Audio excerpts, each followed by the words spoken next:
The ironing this morning, there's a wee crease at the side. Well, I didn't do it this morning. So you just this happened quite some time ago. It's the last shirt. It was the last shirt that was ironed. What's in the cupboard? I'll have to do. So you're under pressure every day to have a nice top on, because that's the Facebook Live. See, you have to wear a decent top. Do I? You do. I never considered that. I must start. Yeah, no. And we'll get you on. Like you hide away from the camera. I'm shy.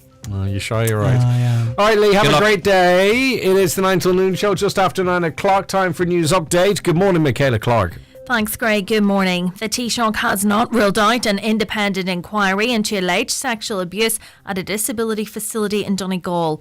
A follow-up validation report that identified a further 10 abusers, in addition to the resident known as Brandon at Ardgrinnia Court and the Sean O'Hare unit Stranooler, has been submitted to Gardaí, who say a trawl of records is expected to be complete within 6 weeks. Micheál Martin in the Dáil, while acknowledging the very serious nature of the issue, did not rule out an inquiry, but rather believes Gardaí should complete their review before further steps are taken. Given all that's happened, I think we're prepared, obviously, to give the Gardaí that 6 weeks. I think it's very, very serious, given the scale of it, potential scale of it. It could very well merit an inquiry of some sort. But we have to work through how best to do that. The funeral of a 7-year-old girl who died following an incident at a swimming pool in Spain is to take place in Donegal this week. Emergency services were called to a hotel in Mallorca last Monday. Grace Mary Sweeney of Dunfanaghy was treated at the scene and transferred to a nearby hospital where she later passed away. Her funeral mass will take place in St Michael's Church, Creeslaw, on Thursday. The HSE has confirmed that it is engaging with stakeholders with a view to include a wider offering of health and social care services at the new community hospital in Lifford. Earlier this month, the HSE committed to deliver a new hospital for the town. Aoife Cairns has more. After a lengthy campaign, the HSE has agreed to build a new community hospital in Lifford. The 25-bed unit will be built on a greenfield site. In response to a motion put forward at the recent Regional Health Forum meeting by Councillor Jerry Crawford, Dermot Monaghan, Chief Officer for the Community Healthcare Organisation covering Donegal, confirmed that they're engaging with other stakeholders to expand the facility to include wider health and social care services. The final costed business case, including the schedule for accommodation, is set to be nearing completion and will then be submitted to the National Capital and Property Steering Committee for consideration. A timeline for the proposed development will be made available once the proposal has been considered, accepted and ratified. It's emerged a man arrested with smuggling drugs to the man on trial for the murder of Danielle McLaughlin in Goa in 2017 is a prison officer. On Wednesday, Suraj Gowdy was arrested for allegedly supplying contraband to Vigat Bhagat. A second man, Yogesh Paji, was arrested in recent days in connection with the smuggling of the drugs. He's believed to be from the same area in Goa as Mr. Bhagat. The murder trial began in 2018 but has continued to face significant delays. And for weather now, today will bring sunny spells and scattered showers with highest temperatures of 14 to 18 degrees. That's all from Highland Radio News for now. We'll be back with news again at 10 o'clock. Until then, good morning.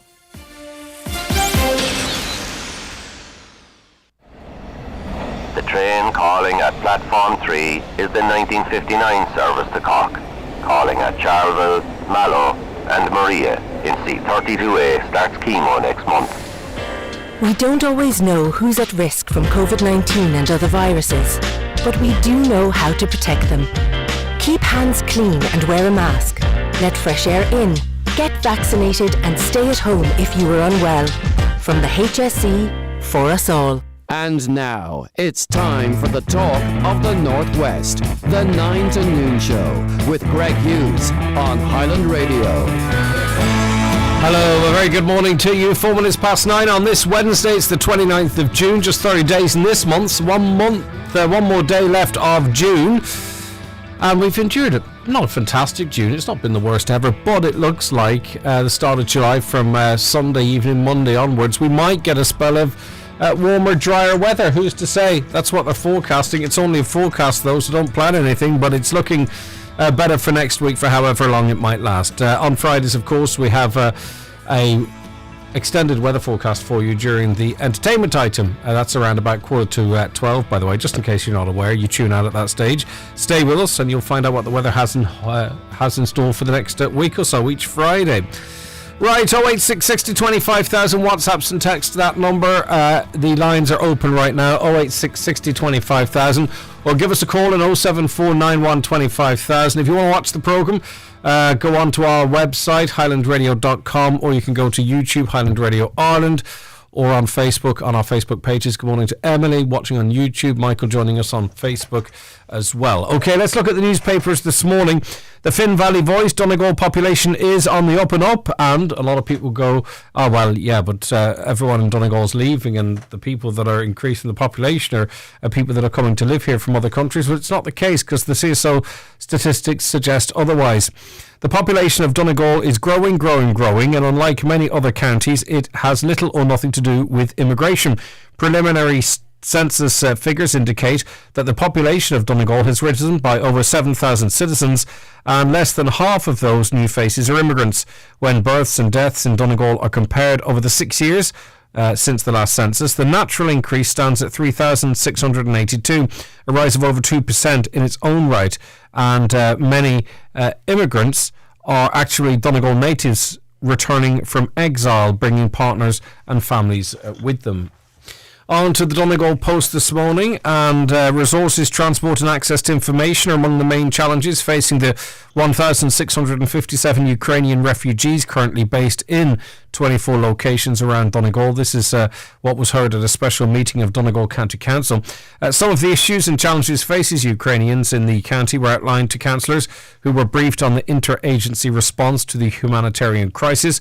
Figures from the local authority show that at the end of last week, Bundoran had the second highest number, 299 of Ukrainians accommodated in Donegal, just behind Letterkenny on 308. Next, Ballybofey 151, Milford 120 and Gweedore 76. Many of them have been accommodated in rural and isolated areas. 6 are living on Tory Island and 5 are on Ironmore Island, and this has led to particular challenges, which are the general challenges of island life, I suppose. The Inish Times this morning, there are concerns amongst the inshore fishing community in Ishone about the impact of a proposed floating wind farm off the coast of Donegal that could cost up to $2 billion to develop. The proposed wind farm is to be located more than 50 kilometres off the Donegal coast and has the potential to deliver up to 2 gigawatts of energy. The plans for the wind farm come from an agreement between the Killybegs Fishermen's Organisation, Killybeg-based Sinbad Marine Services, and the Swedish offshore wind power developer Hexicon AB. And we heard some of those concerns on this programme a little earlier in the week as well. All right, you don't want to hear the C word this time in the morning, I'm sure, but it is in some of the papers. The Irish Independent revealed emergency HSE plan to handle next COVID outbreak. The HSE is preparing an emergency response plan to tackle future outbreaks of new potentially deadly COVID-19 variants or other viruses that could put pressure on the health service. So this is not to say that they are expected. It's to have preparedness there in case they arise. The Cabinet was told the HSE is developing a strategy to allow it to rapidly reactivate a testing and tracing system if there is a significant surge in cases.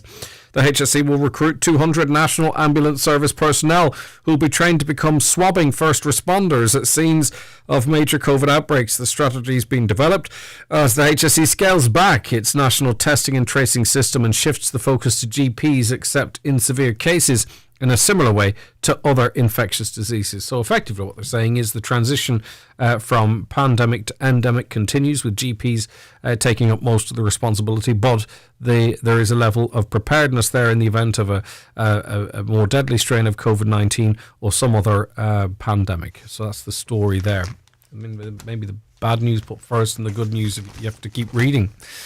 The Irish Times tells us, and this will be good news for some, because I remember when the conversation was being had that revenue may get involved in the collection of the TV licence, which is what it is effectively, TV and radio licence for RTE. We don't get any of it, by the way, neither do News Talk or Today FM. It's any money that you pay annually almost completely goes to RTE, doesn't go to the independent radio. And there was some pushback on the possibility that it could be collected by revenue. It seems that's not going to happen now. Collection of the TV licence is unlikely to be transferred to the Revenue Commissioner, but is expected to remain with An Post under plans to be announced by the government shortly. It's expected the Cabinet will approve publication of the long-awaited report from the Future of Media Commission, perhaps as early as next week, but will reject one of its key recommendations, that the licence fee be abolished and replaced with a direct subvention to RTE from the Exchequer. The report was sent to the government last year and has been the subject of much internal wrangling since then. And I mean, I think just us as a country, we're kind of unique in how we can consume our stuff. Firstly, more people listen to independent radio and watch independent TV than do RTE. So why should you pay, not far off €200 every year to support one organisation when right now you're not even listening to it, you're listening to us here. But also to, a lot of people consume TV shows from Britain and Netflix and Amazon, and I don't know, paying a TV licence to pay often, primarily big wages in one organisation, it seems outdated to me. And I'm not just saying that because I don't work at RTE. It's always been my opinion, though I've always not worked for RTE. But anyway, the report was sent to the government last year and has been the subject of much internal wrangling since then. Minister for Arts and Culture, Catherine Martin, argued strongly for direct state funding for RTE, but this was resisted by senior ministers, including the Taoiseach, Taoiseach, Minister for Finance and Minister for Public Expenditure. Last week, Commission Chair Professor Brian McGrath called for the report to be published. There have been lengthy discussions with government since last autumn about transforming the responsibility for collection of the licence fee to revenue, but the proposal was strongly resisted by both Revenue and the Department of Finance. It's now expected that responsibility for collecting the fee will remain with An Post, though proposals are expected to improve the efficiency of the process.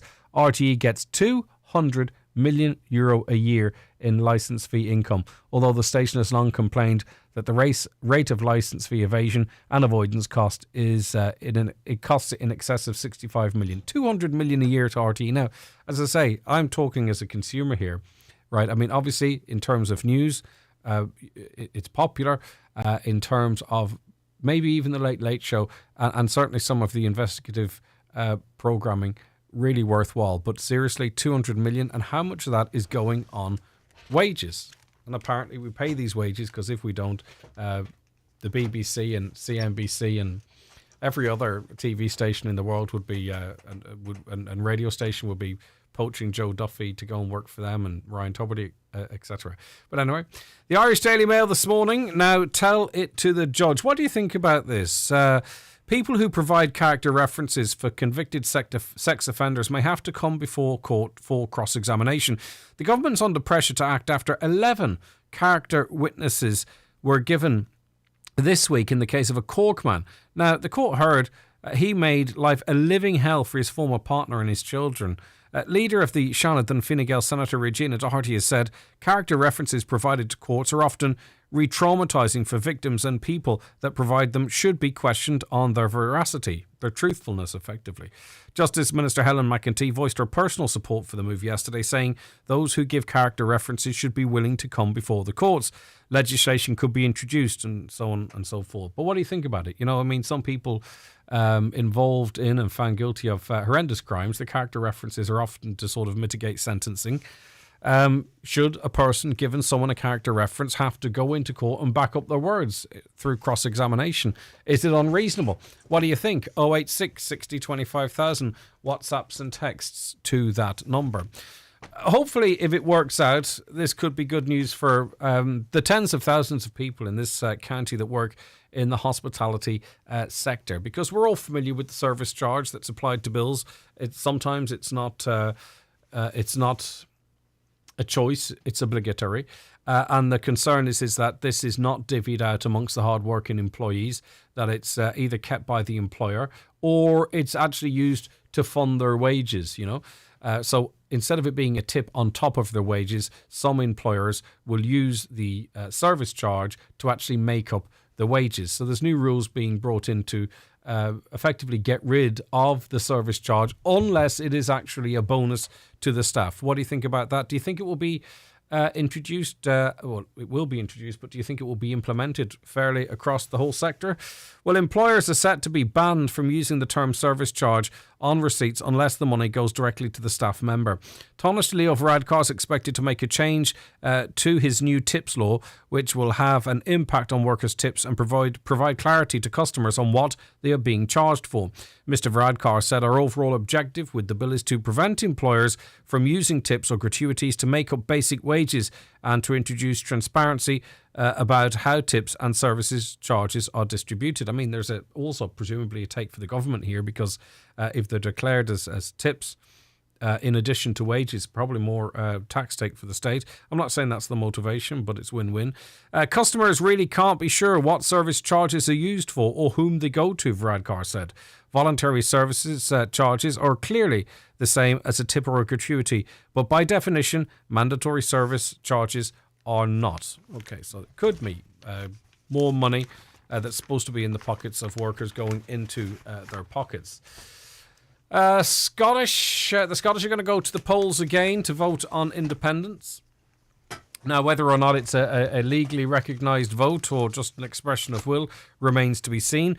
But the Mirror tells us that Nicola Sturgeon has announced plans to hold a second independence referendum on October 19th, 2023. Not long away, doesn't be long coming around. The Scottish First Minister said Scots will be asked the same questions they faced in the 2014 vote. Should Scotland be an independent country? Ms Sturgeon acknowledged an unlawful referendum would not give Scotland true independence, as it would not be internationally recognised. She asked the Supreme Court to decide if the Scottish Government has the legal right to hold a referendum if the court deems her proposal unlawful. Ms Sturgeon said the next general election will become a de facto referendum. Of course, the English government, Boris Johnson's government, are resisting such a move again. It is supposed to be a voluntary union. So presumably that means that people should be able to make their decisions when they want to. But Boris Johnson obviously trying to retain the union. Nicola Sturgeon is between now and October, an election in between, to try and push her agenda. And finally, in the Sun this morning, hopes for justice for murdered bride Michaela McAreevy were dealt another blow when the case against a rearrested man was struck out. This is just ongoing heartbreak for the family. Sandeep Munia was one of two men acquitted of killing the County Tyrone woman in 2011. He was arrested again in April this year by police after the unsolved case was relaunched. But in Mauritius yesterday, after prosecutors told a judge they were going no further with the case, it was struck out. Former hotel worker Munia had again been questioned about the brutal 2011 murder of the 27-year-old. Murder Squad police believe he had stolen a key used to enter her honeymoon suite. Claims the 52-year-old has always denied. So really effectively, in terms of trying to bring someone to justice for that awful crime, unfortunately, they are back to square one. Okay, back with our first guest on the 9 till noon show after we take a quick break. The newspapers are courtesy of Kelly Centra, Mountaintop, Letterkenny.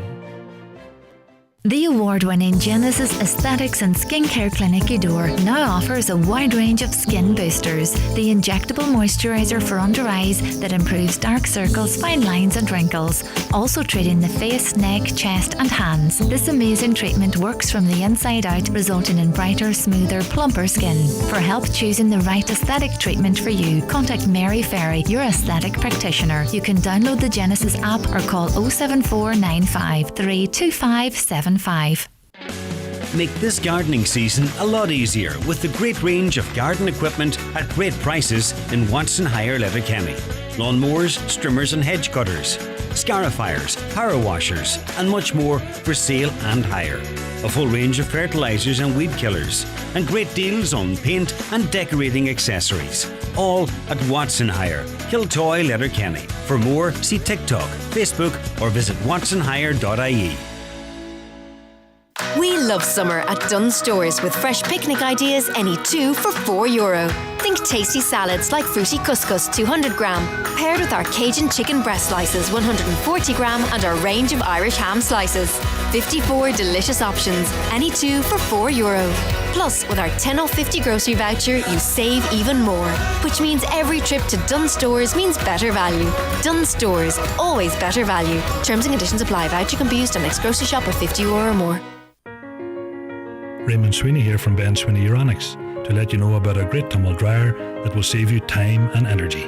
The Blomberg 8kg dryer has a selection of sensor programs that allows you to decide exactly how dry you'd like your laundry, and smart technologies to help you reduce your energy costs.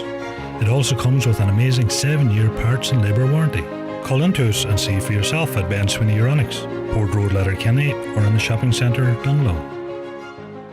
Okie doke, we welcome on to the programme now Catherine. Good morning, Catherine. Hello, how are you? I'm doing fine, thank you for joining us. Right, okay. Are you going into your second year at ATU, Catherine? No, my fourth year. Okay, your fourth year, sorry, okay. Last year, Catherine, you struggled, you're from Westport in County Mayo. Last year you struggled with accommodation too, didn't you? Yeah, I was in a hotel for the first few weeks of college. And how did you manage then for the rest of the year? Eventually I rented a room in Letterkenny town after a few weeks. Right, we're well accustomed in this part of the world, as I'm sure your friends in Mayo are, struggling to get accommodation in the likes of Dublin, down in Galway, wherever it might be. What's it like trying to get accommodation for the next term in Letterkenny at the moment? Yeah, it's getting hard. There's not much up online, and what is up is very expensive, and they're not really looking to rent to students at the moment. Right, so there is general rental accommodation, but very little student accommodation. Yeah, and the ones that is available to students is way too dear. Can you give us an idea of some of the prices that you're seeing, Catherine? Yeah, it's roughly about 135 for the student accommodation I've seen. Per week? Per week, yeah. And is that higher than last year? Yeah, I was paying 100 a week last year, and that was even dearer than the year before. When I was in my second year, I was paying €80 a week. My word, okay, that's we're heading towards double, although my maths was never fantastic, but it's a big increase. Catherine, you're on with us today appealing for someone maybe who would be happy to have you in their accommodation for the next year, is that right? Yep. And what are you looking for? Just somewhere in Letterkenny town, close to the college. Like, you don't mind sharing? If someone has a spare room in the house, you don't mind that, do you? Yeah. No. Right, okay. And are you're not desperate yet, or do you feel you're getting desperate now to find something for the new term? Yeah, I feel the days are kind of getting faster and don't want to be stuck in a hotel again in September. Yeah, of course, because that's very expensive in itself, I imagine. Yeah. Okay. Right, so this is Catherine from Mayo. She's looking for accommodation for the new student year. Unbelievable that student accommodation, 135 in Letterkenny per week. Obviously, you're looking to get something closer to what you were paying last year. Yeah. All right, Catherine. Well, listen, we have your number here. If anyone's interested in taking you on board, we will put them in contact with you. €135. What is that? That's 550. Is it 550 a month for student accommodation? That's really, really high, isn't it? That's compared to what's 4/8 or what, 32, 320 going back 2 years ago. If you fancy having Catherine there, she doesn't sound like she'd be much of a bother. You can get in contact with us and we'll put her in contact with you. Okay, there's big things to be discussed in the Dáil this week, as you would know. But would you believe that they spent a bit of their time this week in the Dáil discussing a peaceful outer space, or at least it's come up for a conversation in political circles. A motion calling for a peaceful outer space is set to be passed by the Dáil. So it's good to see there's enough people that want a peaceful outer space that this motion will be passed. Terms of the Outer Space Treaty states that weapons of mass destruction there are strictly prohibited. Okay, so this is what they're voting on in the Dáil, that they want weapons of mass destruction not allowed in space. While discoveries made during space exploration need to be used for the benefit of all countries. According to the Examiner, the Out of This World Treaty also looks to protect astronauts and provide assistance in cases of an emergency. And I think it's also to make sure there's peace on the moon. So that's a motion that is going to be passed in the Dáil, I kid you not.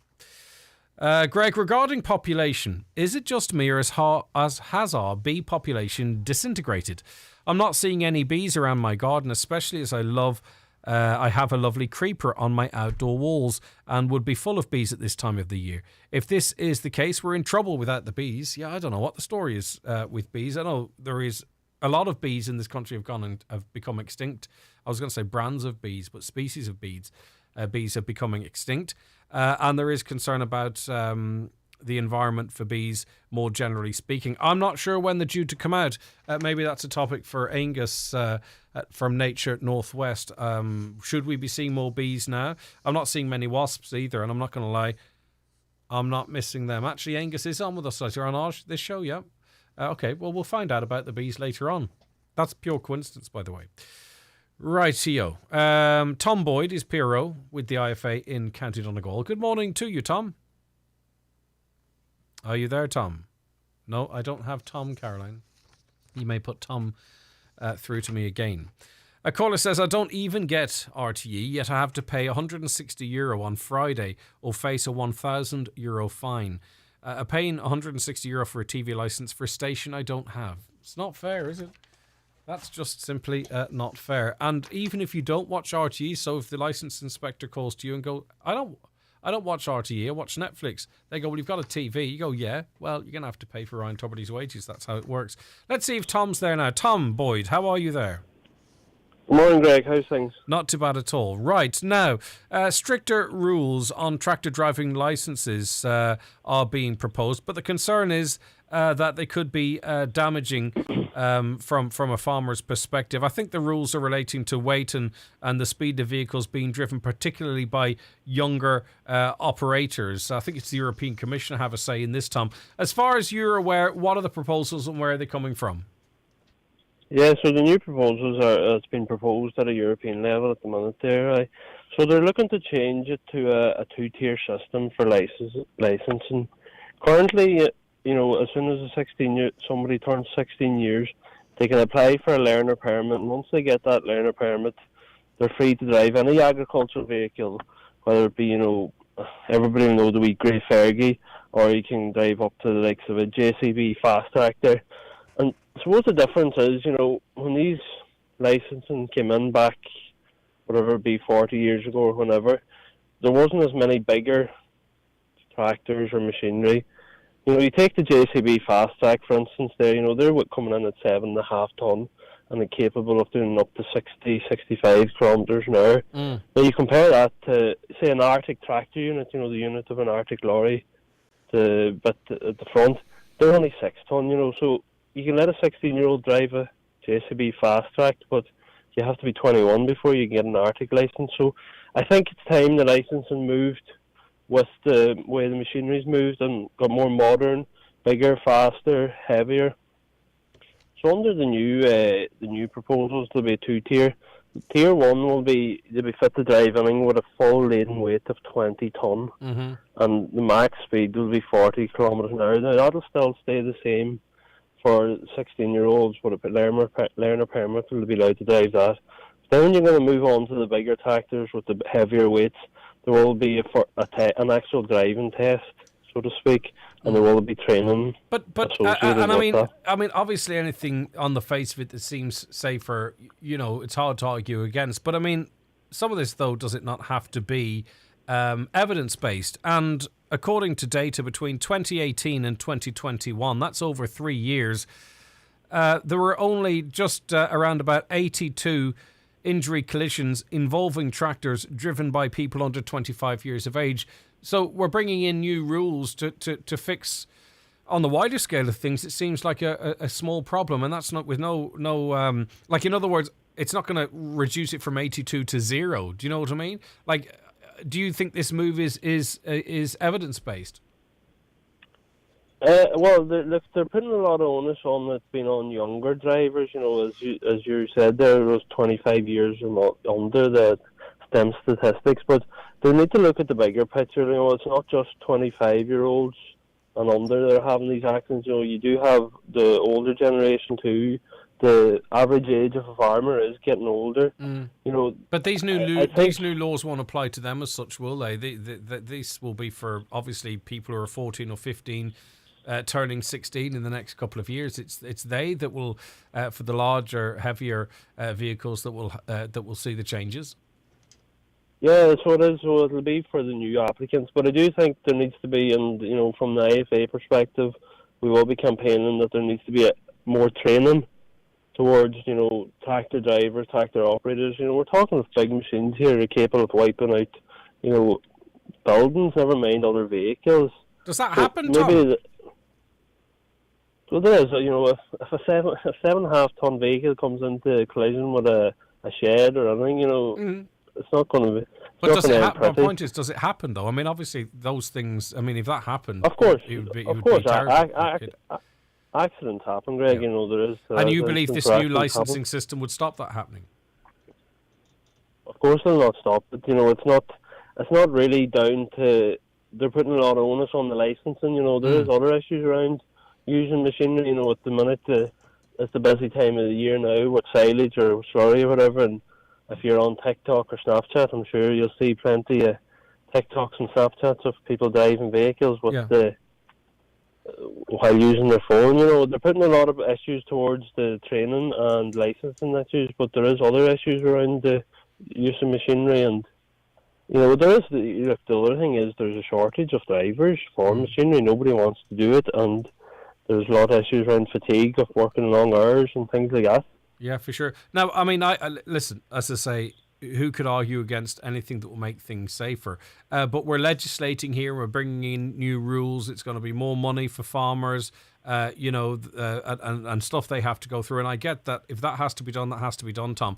But then you talk about what you're already talking about, what you mentioned there, and that's safety, behind the wheel for new drivers, current drivers. It'd be great to see a campaign, wouldn't it, targeting, not a campaign where me and you talk, but maybe on the likes of TikTok, Snapchat, to sort of advise against this behaviour. An actual concerted effort, a campaign to try and educate, particularly maybe younger agricultural vehicle drivers against such practices.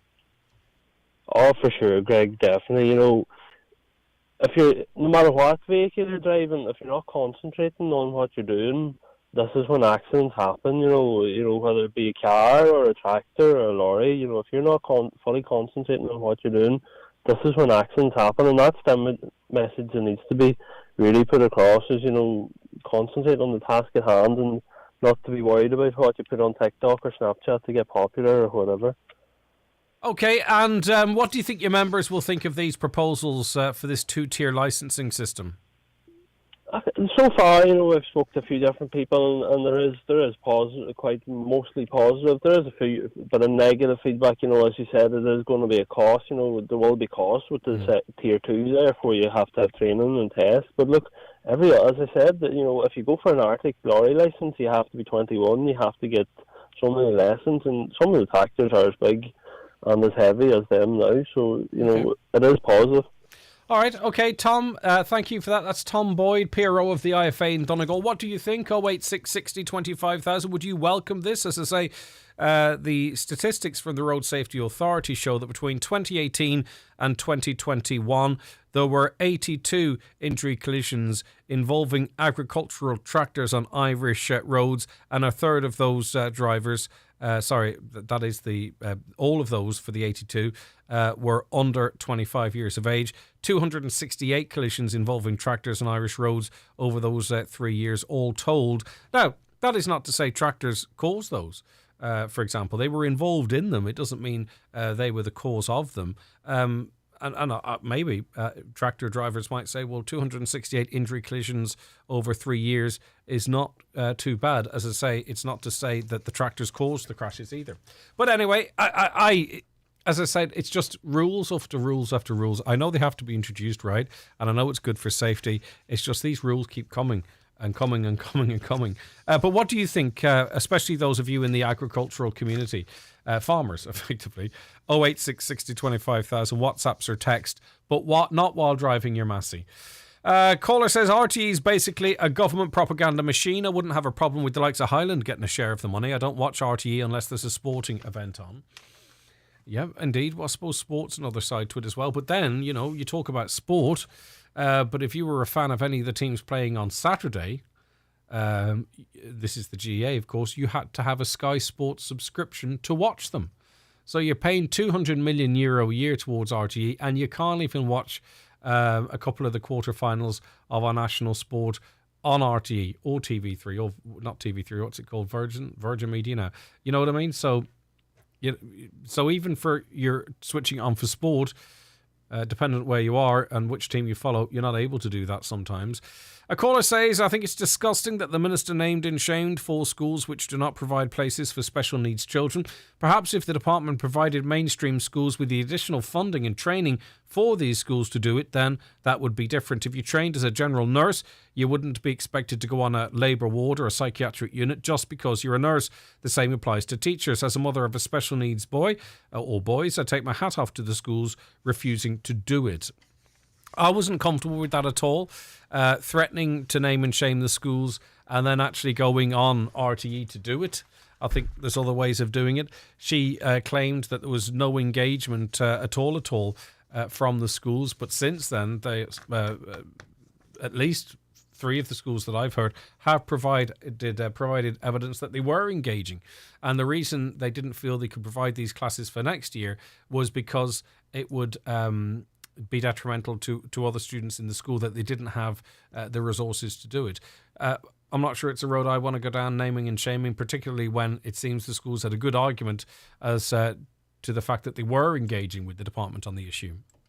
Is your water safe to drink? If your water tastes unpleasant or has a foul smell, it may be a sign that something is in your water. Brothers Tech Donegal provide a complete private well water treatment service using the best water treatment equipment to meet your needs. Or maybe you drilled a new well and the water isn't satisfactory. At Brothers Tech, their expert team will also service existing problematic systems. If you're concerned about the quality of your water, call Brothers Tech on 087 638 7057.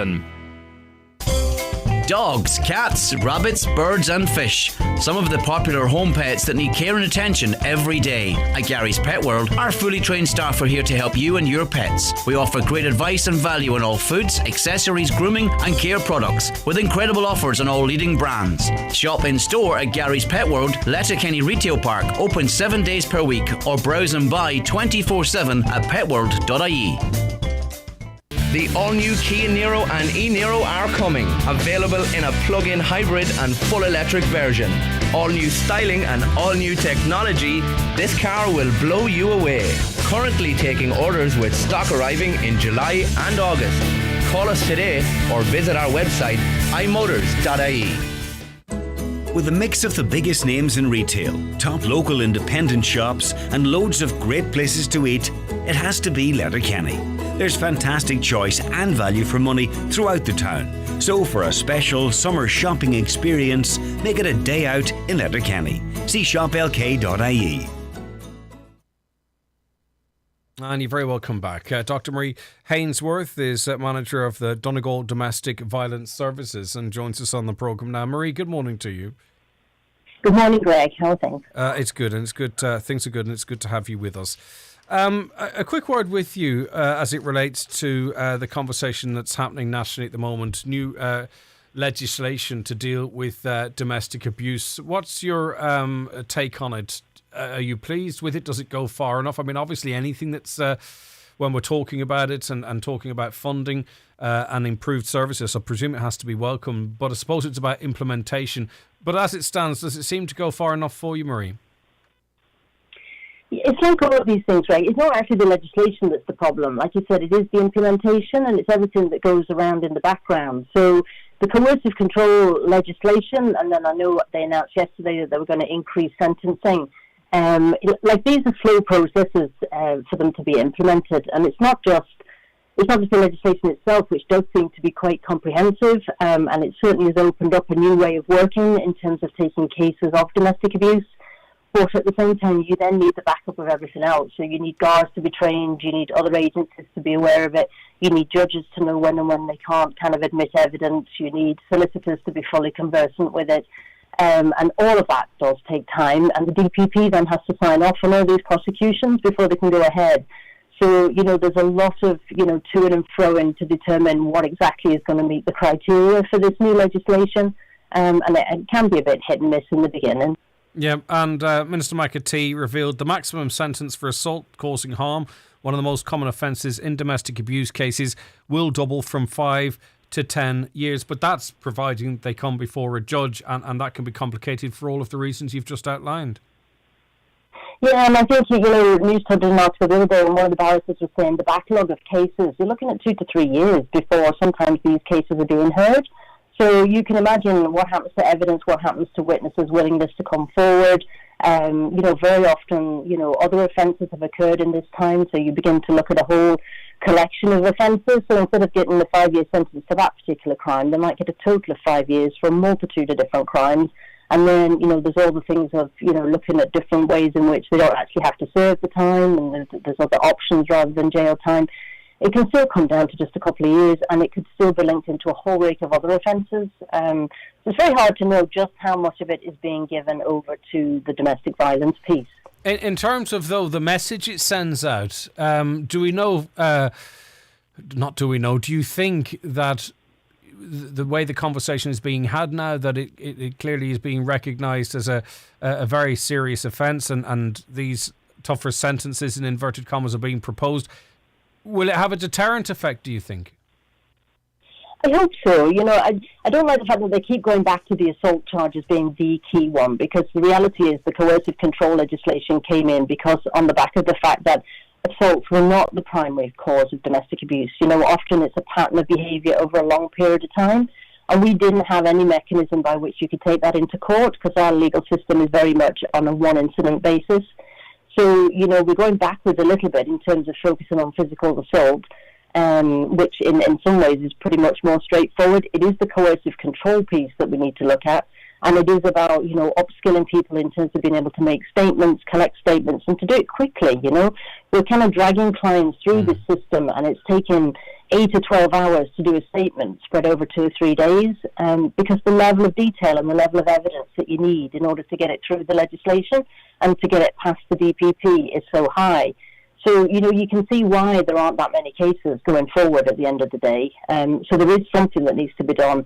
And I think we don't need to lose track of that piece being the most important piece, not just the sentencing for assaults and everything else. Because obviously we would have contacted people like yourself in 2019 when this new coercive control legislation was introduced. Not long after that, I think Donegal had the first conviction, pleaded conviction, I believe it was, and then the first sort of jury conviction followed there afterwards. But the DPP has seen fit to only prosecute 42 people since 2019, and 6 have been convicted. You know, as well as many do, Doctor, how widespread coercive control is. So I think that points to a lot of the problems that you've been outlining there for us. Yeah, it is quite a complicated crime to get into the courts, and even those cases, when we're looking at them, I'm not still seeing any cases that are just coercive control. So even the one in Donegal, there would have been a high level of physical violence and other aspects that possibly would have got through and produced a conviction anyway. So, coercive control does allow more evidence to come in. It does allow them to back up maybe the one-off incidents. But it's how, I think that's something that, guards and prosecutors and the DPP itself needs to look at. How are you going to integrate coercive control into kind of looking at a particular case? Because I don't see it kind of coming through just on its own at the moment. And that would be probably indicative that it's a bigger issue, in terms of the legal process and what meets that threshold of evidence that will then produce a conviction and a sentence. So in other words, these figures are maybe a little bit padded then? No, I think the figures are okay, but they're also early. Like, this legislation has only been in place since 2019, which means evidence can only come in since 2019. It was not a retrospective legislation. So, even if you've been in a relationship for 20 years with coercive control happening, over those 20 years, you can only really bring in evidence of what's happened since in the last couple of years. So, in many cases, that might not meet still the threshold because you can't count all the other stuff. Yeah. So, there is going to be this lag where, people are collecting evidence and having to wait for time, unfortunately, until you're within the legislation period and you've got the evidence within that time frame. We also know Helen McAtee is looking to make non-fatal strangulation also a standalone crime. Would you anticipate the same issues there in that? Would we actually see convictions for that offence alone, or because of the physical nature of that, might it be different? You would hope that it would be different because it does kind of fall into the assault pattern. I know they have brought it in separately Okay, we see. earlier in other countries, so it might be good to look at how they're managing to implement it. I know certainly in Scotland when coercive control came in, there was a lot of training done, say with frontline services and guards in particular, about how you would collect evidence for that. Strangulation is another one. Often happens within the intimacy, of a bedroom or within the house. It might be something that's disclosed quite a while after the incident's actually happened. So there's all those kind of factors that you need to bring in as well. Is it important as much as is possible if people can sort of find the brain space at the time to log behaviour, log instances? Is that important, Marie? It is. It's really important because we always say that as well to clients, and we'll work with them on that as well. That the more evidence, it might seem just minuscule the stuff that's happening, but if you can just log its location, it just strengthens your statement when you do get round to making a statement. And nobody's pushing anybody to make statements straight away. But if you can collect the evidence, keep it there. If you take photographs, those kind of things. I know we've worked in Donegal, and I think one of the reasons we got a conviction in Donegal is there's always been a very strong interagency work around sexual offences. So SATU, the Sexual Assault Treatment Unit, has always been pushing for collection of evidence and working with victims and getting support through the Rape Crisis Centre. And we're now kind of developing that and putting it in place for domestic abuse as well. So there's always been that kind of strong interagency support across the whole spectrum, around evidence support and then preparation for court. So it's possibly why Donegal was ahead in terms of the coercive control, and we would hope that we would be able to get ahead in terms of some of the other things as well. Yeah, and finally, there's some commitment to increase refuge spaces to make them available in all counties. And with the way that's phrased, do you see any additional places for people seeking refuge in this county being made available as part of these plans? Well, currently we have 4 refuge accommodation units, and we will be having 3 safe housing units available. The gap that TUSLA's identified is actually in South Donegal area because, there's no refuge space in Sligo, and a lot of services will go to Sligo. And South Donegal is sometimes seen as an outreach of that district.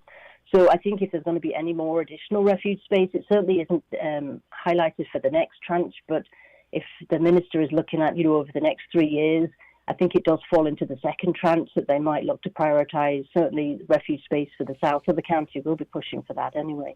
And very finally, do you have any concerns that sort of what's happening just in society could actually lead to more cases or the mistreatment of people and women? Say, for instance, even something like the Johnny Depp trial, what's happening in America at the moment, the conversation about a woman's identity that's been happening nationally here, the pushback that's always there that men are abused as well.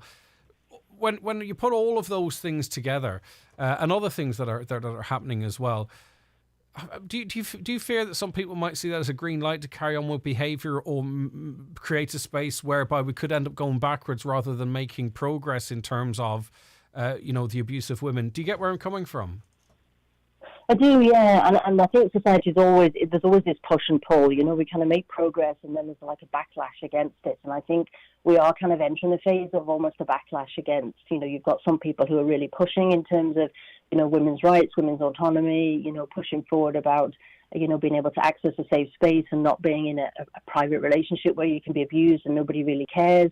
So there's been huge shifts in that, looking at it. And then at the same time, you get the backlash. You're seeing it in America at the moment, where groups of people just feel that their kind of power and control, if you like, has been taken collectively. So we're not just challenging individual perpetrators. It's like you're challenging whole of society, and that kind of has to adjust. So unfortunately, I think we're going to see more of this kind of a backlash. I think, women's rights are being eroded. That is the kind of the pattern, the way that it goes. But it's important then that we do stand up against it, but also not to alienate people, that people who are opposed to it or are feeling threatened by this, that they can be brought along with it in a productive way. So, there's a lot of work needed around awareness raising, education, and for it to be done respectfully, that we're not trying to pitch one group against another. Yeah, I think the words you use there, feeling threatened by it, is interesting. I think that's probably a root cause of a lot of this.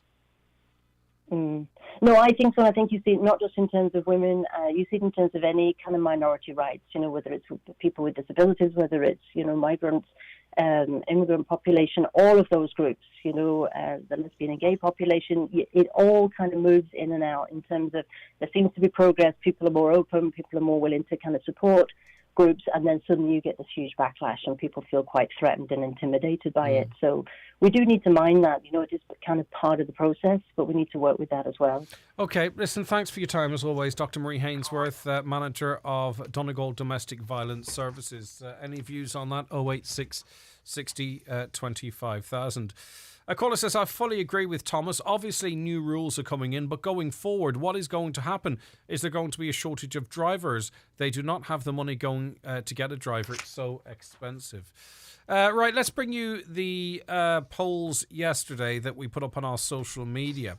The question was, research by Bike Club has found parents spend over €155,000 on their children by their 16th birthday. And the question was, do you think this is true? Is it true for you? 37.5% of you said yes. The majority, 62.5% on Twitter, said no. It was completely the reverse on Instagram. 63% said yes, 37% no. But some of your comments, is that all? It feels like more, says one. Absolutely not true for me, says another. Depends on how many children they have. Another, not a hope. And lastly, another, easily. It depends really, I think, where you are and how you raised. A lot of 12, 13, 14-year-olds are out working for the summer, and parents insist and guardians insist that they spend some of that money to pay their way. It's not going to have a big impact on the 155,000, but lots of people raise their children in different ways. Right, we're going to be talking about these calls for maybe someone given a character reference to have to come into court for cross-examination on that reference. Solicitor Kieran Cleary is going to be joining us in just a minute and a half. Start playing NCBI Radio Bingo today. 3 chances a day, 5 days a week to win daily prizes of €400 plus. Not to mention a weekly jackpot of €5,000 upwards. Books available at your local retailer for just €5 each. It couldn't be simpler. Real money, real people. It's massive savings on garden furniture now in Home Store and More. You can save hundreds of euro on a great range of garden furniture, dining sets, rat and corner lounge sets, egg and hanging chairs, gazebos, and much more. See for yourself. It's massive savings on garden furniture now in your local Home Store and More, or online at homestoreandmore.ie. Home Store and More. A happy home. Shane Connolly Car Sales has relocated to Drumlonagher, Donegal town. Besides offering quality used cars, we have a brand new state-of-the-art workshop for all your car service needs. At Shane Connolly Car Sales, we deliver straight to your door and offer excellent finance packages. Check out our social platforms or visit ShaneConnollyCarsales.com. Enjoy the summer fun at the historic Lifford Old Courthouse with activities for all ages. Try to escape from a real cell in Jailbreak, Donegal's only escape room activity, or experience life as a prisoner in an interactive guided tour with a difference. Lifford Old Courthouse. Find out more at LiffordOldCourthouse.com. Right, so the front of the Irish Daily Mail tells us today that people who provide character references for convicted sex offenders may have to come before courts for cross-examination. Kieran Cleary is a solicitor and president of Victims of Crime Association. Kieran, thanks for taking the call this morning. Good morning to you. Kieran, can I ask firstly... Go ahead. Yeah, no, what a character reference is given by a person who is familiar with the accused. The reference will say that they know them for some considerable time, that they were people of good standing, and they made an error of judgment. Now, it's nearly always given by an employer or a future employer as to the possibility of the accused person being re-employed or being offered a job. And that has a great standing in a court, and the judge generally would take that into account, but not in rape cases. Giving character reference in rape cases has no validity whatsoever. And writing letters to judges, you're a waste of time. In fact, it can militate against the accused. You must be cross-examined. How do you know the accused? How long do you know them? How could you, what happened is outrageous. And it's want to be very careful giving character references, but writing letters is no avail whatsoever. Kieran, do you think that all of those that give character references would be familiar with the charges the person they're talking about might be facing? No, not at all.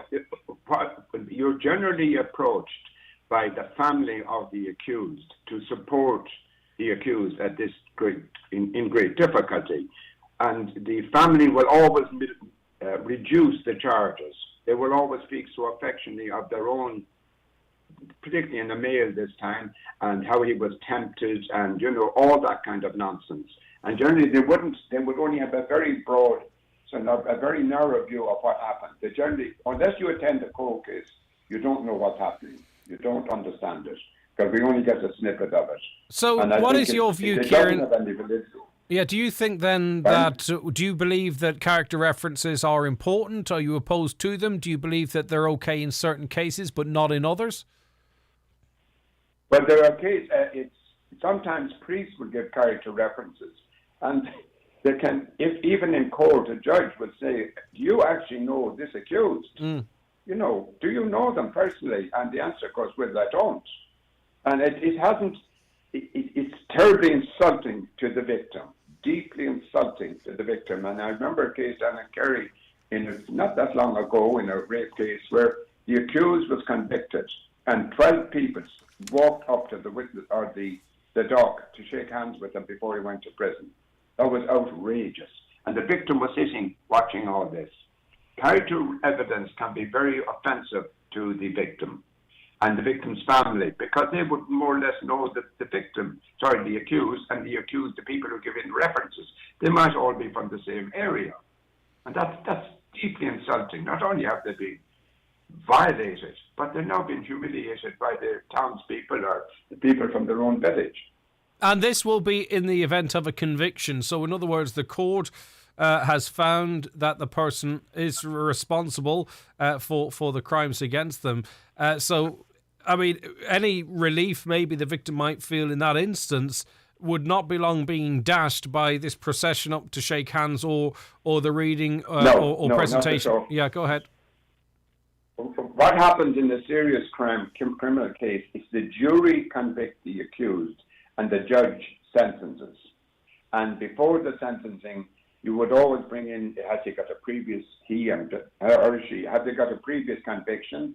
And if they have, that is certainly going to go against them. Have their convictions from the same crime? And often they have. That would add double the sentence. But sometimes character witnesses you might have a doctor that says the accused has a very serious medical condition, and he's been my patient for many years, and just giving evidence of the medical condition he has. So going to prison would be put his life in danger. That would be very exceptional. But it would want to be a medical witness. Anybody else's character references, you shouldn't do it. Not in a rape. Never. You should never do that. Okay, Kieran, listen. The victim is sitting in the court. Sorry, Kieran. There's a slight delay on the line. Yeah, no. You must think of the victim. Yeah. The victim has been put through this, having to go to court, give evidence, most private part of their life, and now friends of the accused are giving evidence against you. It's really wrong. All right, that's Kieran Cleary there, solicitor and president of the Victims of Crime Association. That's his views. What are yours? 08660 25,000. Back after the news and obituary notices. Thinking of changing your floors? Why not see what Florid Letterkenny has to offer? Florid have a large selection of solid, semi-solid and laminate click vinyl wood flooring, together with a fantastic choice of parquet, herringbone flooring, all at incredible value. Don't delay. Call Florid today on 087 161 7008. A public interest message from Donegal County Council. Permitted waste collectors in Donegal have been distributing food waste bins to customers throughout the county. If you live in a town with more than 500 people, then contact your waste collector and request a food waste bin. Any leftover food waste, including meat and bones, cooked and uncooked food, can be placed into a food waste bin. Always remember to remove any packaging. The collected food waste will then be specially treated and turned into a high-quality compost or renewable energy. Talk to your waste collector today and ask for a food waste bin. For more information, visit mywaste.ie. Donegal County Council, serving the people of Donegal. Do you know how green skills can benefit you as an employee? Skills to Advance has a range of green skills courses to help you develop new skills, future-proof your job, and access highly subsidised flexible training.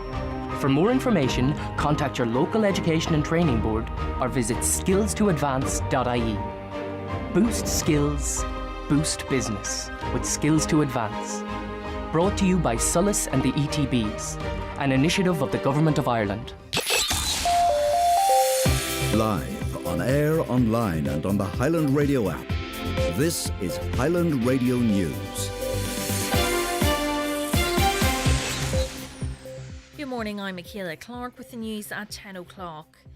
The funeral of a 7-year-old girl who died following an incident at a swimming pool in Spain is to take place in Donegal this week. Emergency services were called to a hotel in Majorca last Monday. Grace Mary Sweeney of Dunfanaghy was treated at the scene and transferred to a nearby hospital where she later passed away. Her funeral mass will take place in St Michael's Church, Creeslough on Thursday.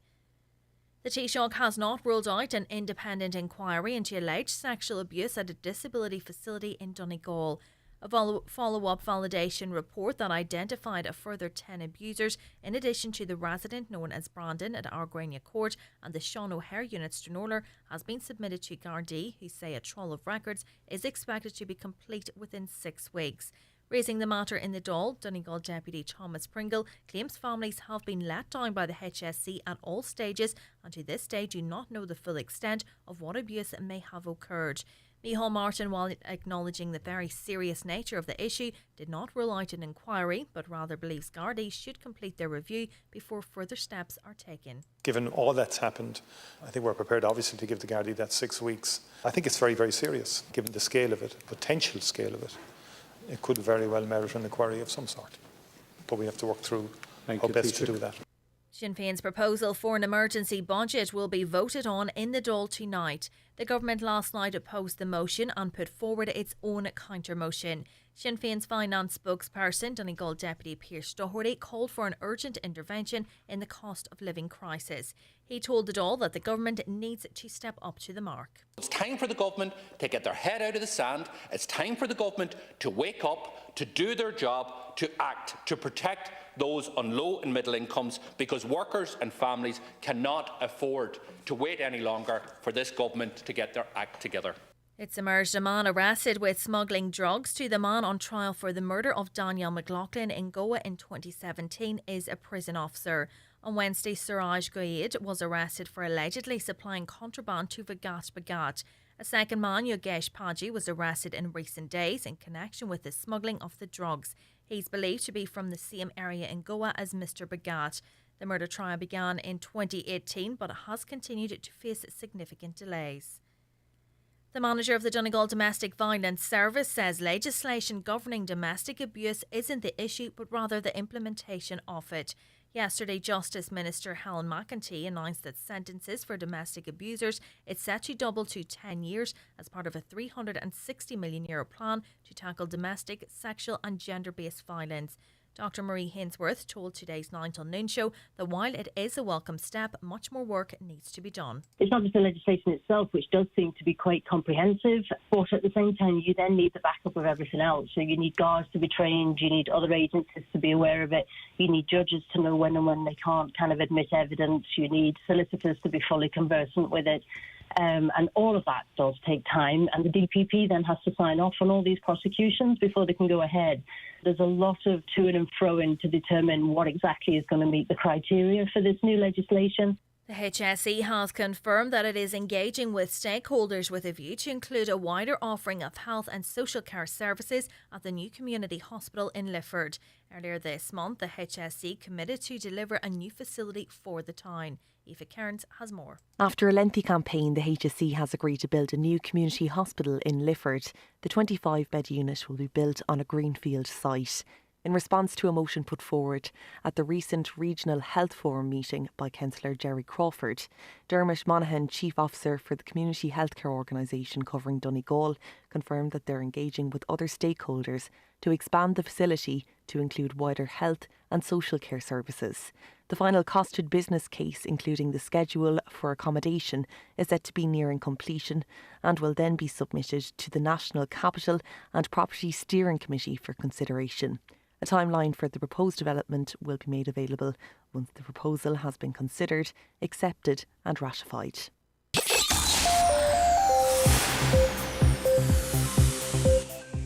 Weather now today will bring sunny spells and scattered showers with highest temperatures of 14 to 18 degrees. That's all from Highland Radio News for now. We'll be back with an update again at 11 o'clock. Until then, good morning.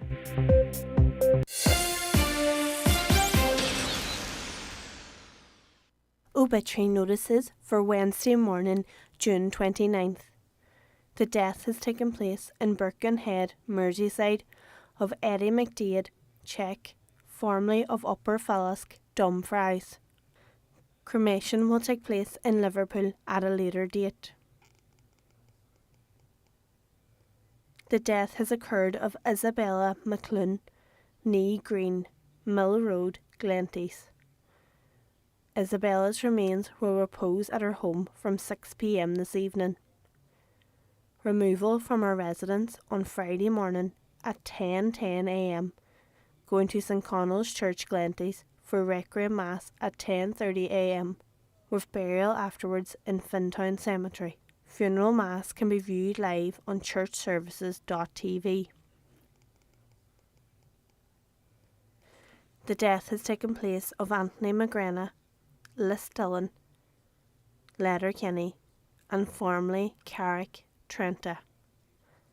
Anthony's remains will be reposing at his home from 12 noon today and tomorrow. Funeral from there on Friday morning at 10:15 a.m, going to St Eunan's Cathedral, Letterkenny, for 11 a.m. Requiem Mass, which can be viewed live on churchservices.tv. Interment afterwards to Conwall Cemetery.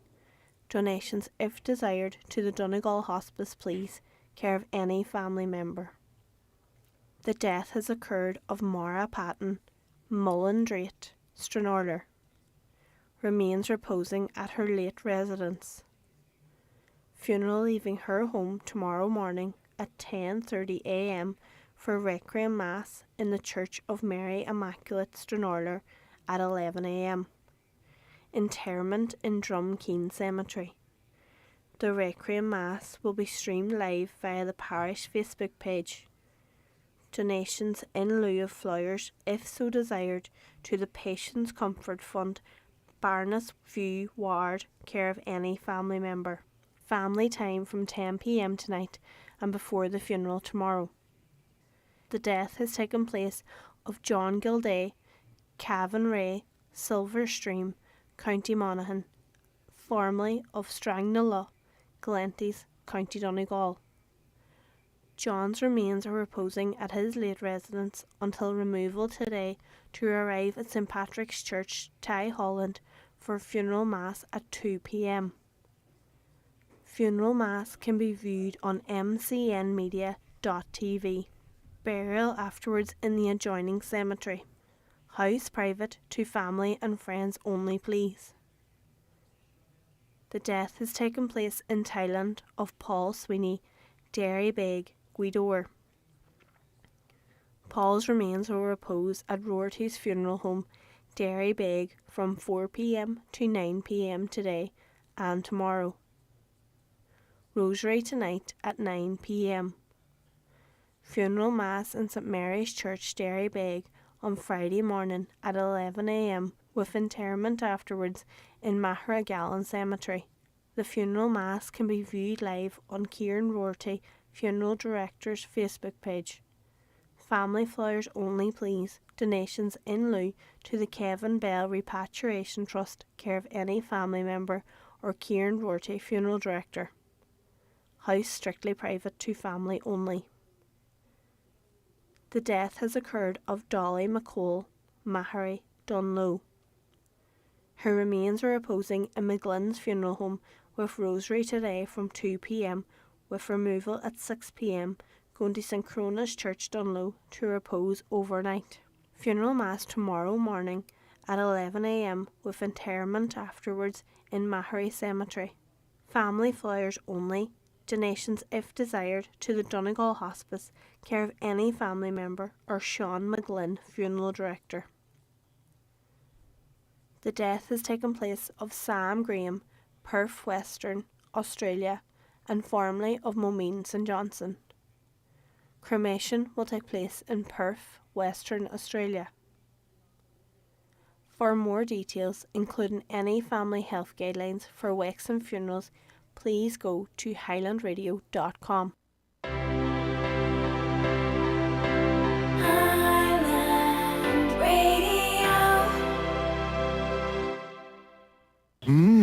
The strawberries and cream frappe and Belgian milk chocolate frappe have arrived at McDonald's.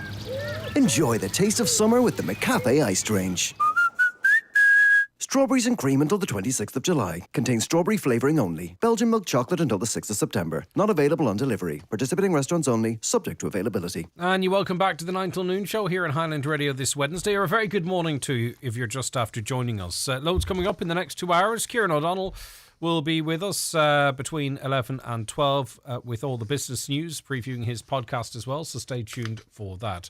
I just want to let you know that a white Labrador dog is running on the dual carriageway just outside Letterkenny there, in case anyone has lost their dog in the area that morning, or this morning, sorry. So that's a white Labrador. Yesterday it was two dogs were running on that road yesterday, different dogs, but anyway. A caller says it's ridiculous that a 16-year-old can drive a combine harvester on a public road with a basic tractor licence. You are forgetting to compare the statistics of the number of tractors on the road compared to the number of other vehicles. If stats were compared, 82 might be a very high number of injuries. Indeed, and a very good point. Hello, Greg. What a match between Serena Williams, 23rd time Grand Slam champion, and debutante Harmony Han last night, winning the match final set tiebreak. Thank God for sport. That comes in from Danny as well, yep. And I think Serena's probably going to call it a day at the US Open later this year.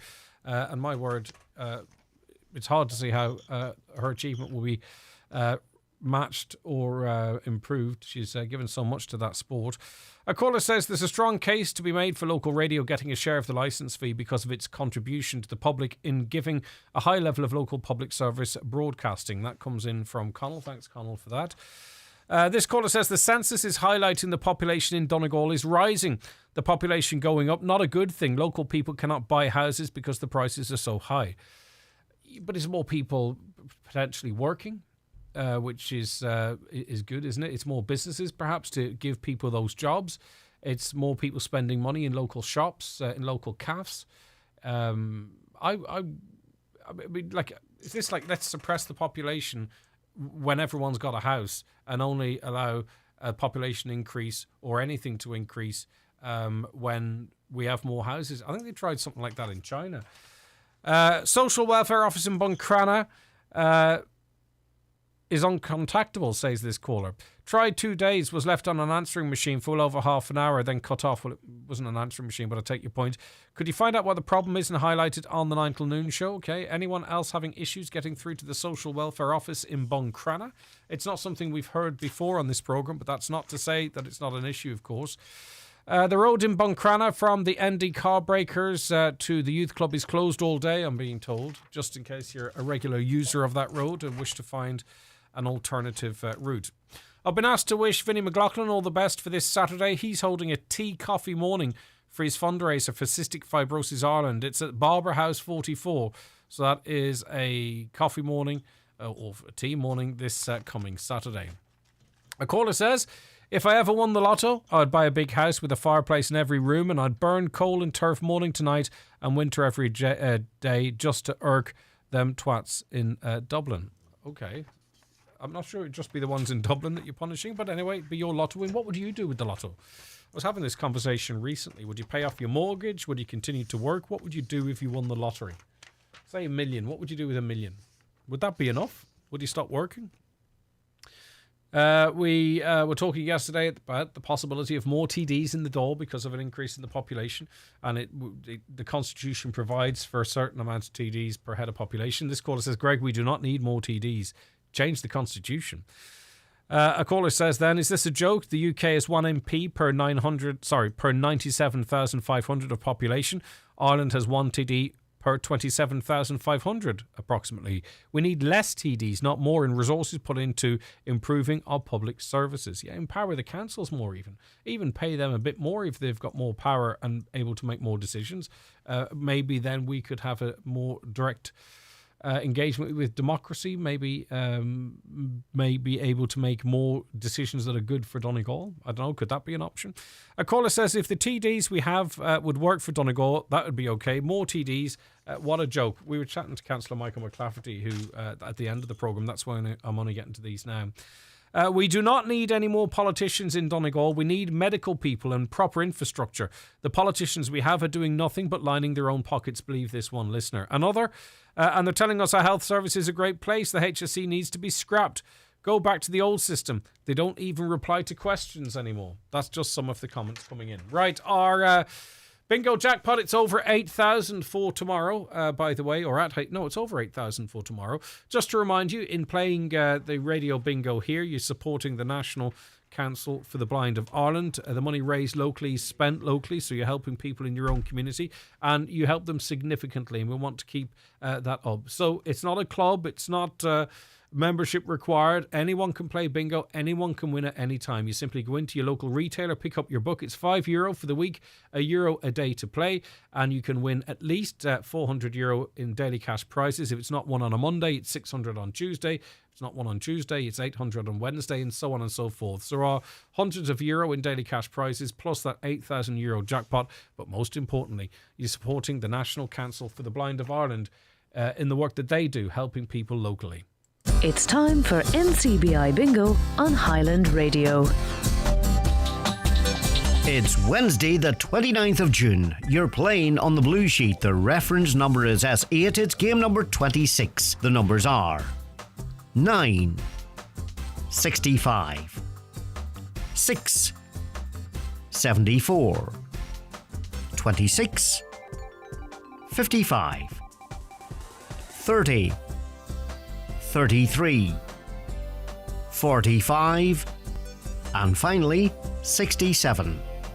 Phone your claim to 9104833 before 8 tonight, leaving your name, contact number and the name of the shop where you purchased your book, and we'll call you back the next working day. Get all your NCBI bingo information at highlandradio.com. Join us in Austin-le-Alt and Gartahork every Thursday night this summer for Donegal's best night of music and dance with one of Ireland's finest singer-songwriters and entertainers, Sinead Crampsey, from 9:30 till 11:30. Why not come early and enjoy a 2-course meal in the bar for just €16.95 and stay overnight with bed and breakfast the following morning for just €60 per person. For reservations, call Austin-le-Alton on 074 9135267. It's massive savings on garden furniture now in Home Store and More. You can save hundreds of euro on a great range of garden furniture, dining sets, rat and corner lounge sets, egg and hanging chairs, gazebos, and much more. See for yourself. It's massive savings on garden furniture now in your local Home Store and More, or online at homestoreandmore.ie. Home Store and More. A happy home. Summer garden offers you won't want to miss this weekend, only at your local Homeland, including the Outback 4-burner gas barbecue, €249. Save €150. Available in-store and online at homeland.ie from Friday 1st till Sunday 3rd of July. Only while stocks last. Pet Value have a brand new store at St Mary's Road, Buncrana. I called in at the weekend. The animals are incredible. Plus, they have so much on offer. They know a lot about what is best for your pets, from the smallest fish to the largest dog. Pet Value Buncrana. They care about your pets. Now, one of the Green Party's programme for government commitments was to provide free contraception on a phased basis, beginning with women aged 17 to 25. Well, that's what the government has decided to do. Senator Pauline O'Reilly joins us on the programme now. Senator, good morning to you. Good morning, Greg. Right, okay. So what has the government agreed to, and how far does it go to meeting the commitment from the Greens? Yeah, so I suppose the Greens pushed this in the programme for government to have free contraception rolled out and on a phased basis, and that it would start with women and girls aged 17 to 25. So that's the piece that's being done now. And I had a motion passed 18 months ago now to progress this. So I'm delighted that this week Cabinet has approved legislation. So I would expect to see this part of it phased in by the end of the year. Yeah, because of course contraception can be very expensive. It can be very expensive, and I mean condoms are accessible, I suppose, particularly by students, but they're really the cheapest form of contraception. And when you look at contraception like the coil or the pill, they're much more expensive. And not only that, but you have to go and get a doctor's appointment. So this would provide for 2 free consultations with a GP every year in relation to reproduction healthcare as well. So I think that's the beneficial part of it. So for people who aren't on the medical card, that's the bit that actually catches people out. And actually, when it comes to women's healthcare and contraception, it can often be a much better choice to use something like the coil, particularly. It helps with other kind of menstrual health as well for women and girls. It's not just about sexual intercourse. So just to be clear, does this mean that paying for contraception, particularly for women, will become a thing of the past then? Exactly, yes. And so what we found was that if you look at the UK, and before we repealed the 8th Amendment, which was a huge and really significant step forward for Ireland, before that, Irish women were going to the UK, they were having abortions, but they weren't being provided with the kind of aftercare services, which would have been free contraception, which they were getting in the UK. So it was actually a recommendation of the report on the 8th Amendment to bring in free contraception as part of this, so that we're not just talking about providing abortions, but we're actually saying, let's stop crisis pregnancies before they even start, and also then to prevent sexually transmitted diseases. Those are key parts when we're talking about women's healthcare. And look, like we have abandoned women's healthcare for long enough in this country, and I think it's time now that this progressive step is also included in what we provide. So yeah, as I say, it was key for the Green Party to provide these kind of services for women. How do you see it being implemented? How might it work?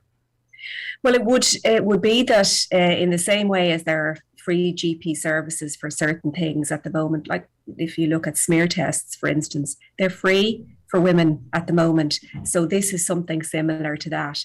And then that you would also get free access then if you were to go to the chemist and pick up the pill. And there are a variety of different forms of pill even. So it's good to get that consultation to find out what's best for you. I think that, some people are really embarrassed to ask their parents for money when it comes to contraception. And whatever about scrambling together enough money for condoms, and that's really important. Actually, when it comes down to crisis pregnancies, a lot of people are having unprotected sex, and that's how they get there. Or the other key part, about 50%, a little bit more than that, are ones who have used contraception, probably the wrong kind of contraception, and it hasn't worked for them. And that also needs to be addressed, and hopefully this will go a long way to doing that. Do you think, particularly maybe for the younger groups, that some strong messaging has to go along with this? In that, obviously a coil or the pill will protect you from getting pregnant, but it will not prevent the transmission of STDs, for example, and that we could sort of see a situation where fellas primarily are saying, well, sure, it's free for you, you worry about that, I don't have to. We have to make sure, I suppose, in fixing one problem, it's not across the board, I don't think, but we don't find ourselves creating another, because I'm not sure we know of the 51% of women aged 17 to 45 who've had sexual intercourse without using contraception. We don't know how many that is, I presume, do we? How many that is because they can't afford it. Do you know what I mean? Well, if you look at the Growing Up in Ireland study for 17 and 18-year-olds, the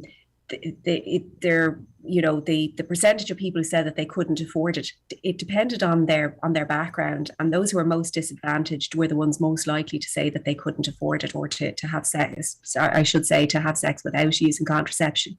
So that does indicate that if you don't have enough money, that it it is a barrier. But it's also the barrier, maybe your family might have the income, but you could be in a domestic violence situation where actually you don't have access to that family funds. And the other key part of it is that often women prioritise other members of their family over their own health. And I see this all of the time. So you might have enough money, but actually you're prioritising something else. So for all of those reasons, it's not just the money, but it's the access as well.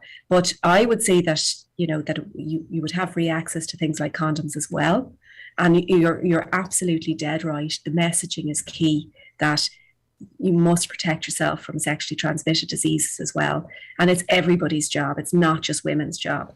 But up to now, we had been finding that women are actually the ones who were left with paying for the expensive bits, and that's not fair either.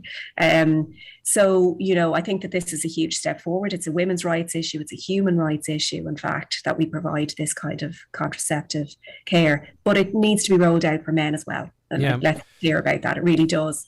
And do you think, sorry, it's not if you think or not, does this require buy-in from GPs, or are they on board, or what's the situation there? Because you would know it's not just in Donegal, it's countrywide. It can be difficult to get an appointment with a GP now. This is potentially an increased workload for them. Are they on board, or do we have to have them on board for it? Well, the association are on board anyway. I mean, that we do have an issue in the country of only 10% of GPs providing abortions.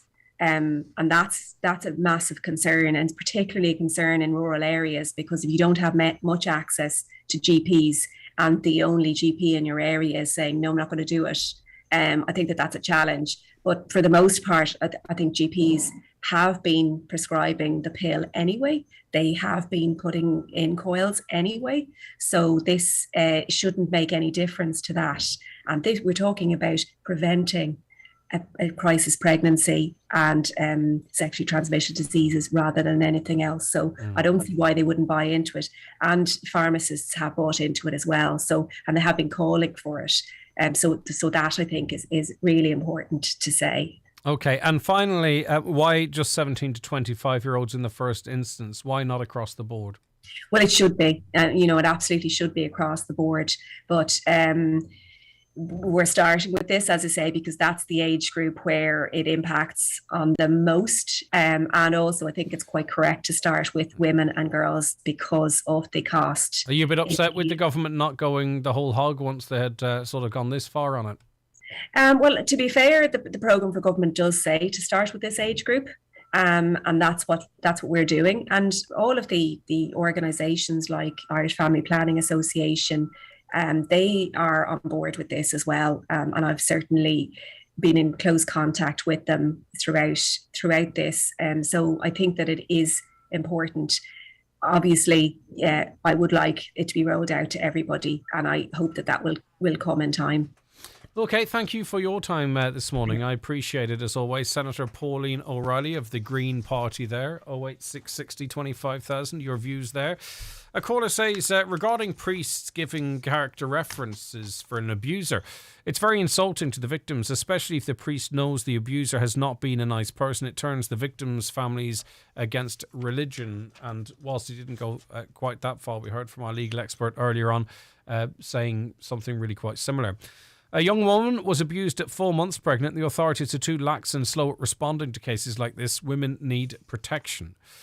Yes, Greg, if you call the Buncrana Welfare Office on the landline, you don't get a direct call to Buncrana anymore. You get through to an office in Westmeath or down the country now, and then they transfer you to the local branch then. I didn't know. Okay, if we could get in contact with, well, that could be an issue, get in contact with the office to find out if that is the case. But I trust the caller here on this one, that the call in the first instance doesn't ring in Buncrana, it rings in Westmeath, and then you're referred back to Buncrana. Good morning. I'm with a bank for 20 years. I needed a sheet printed off my statement. The bank said they don't do this anymore, even to pay for the one sheet. Also, I went to the post office. They told me they can only do this for their own use. I then had to go to the library in Letterkenny. I wish to thank them for the great help. I feel sorry for the younger ones if this is what's happening Now, yeah, indeed. Is this the future of customer services? Finally, before the break, my wife is a cross-border worker. We live in the south and she's off with an injury. Neither the north or south will pay her sick leave. Does anyone know what she can do? So she's a Republic resident living in Northern Ireland and is off sick, but isn't covered by, isn't getting sick leave pay, either north or south. Anyone got experience of that? And perhaps anyone that could give some advice as to whether or not there's a workaround. Milford Tiles, wood flooring and bathware. Milford Retail Park now open. Large range of wall and floor tiles on display and in stock. Over 70 different laminate floors to suit every pocket. Tilers and wood fitters available. New bathware showroom now open. Milford Tiles, wood flooring and bathware. 083 091 0707. A public interest message from Donegal County Council. Recycle your broken electrical appliances, bulbs and batteries for free at your local recycling centre in Carrendonagh, Letterkenny, Lahey, Stranrawer, Dunlow and Milford. And don't forget the small things like headphones, chargers, hairdryers, really anything with a plug or a battery. Please ensure that batteries, electronic and electrical items are always recycled and not placed in your general waste bin or illegally dumped. For more information, visit weireland.ie, brysonrecycling.org or donegalcoco.ie. Donegal County Council, serving the people of Donegal.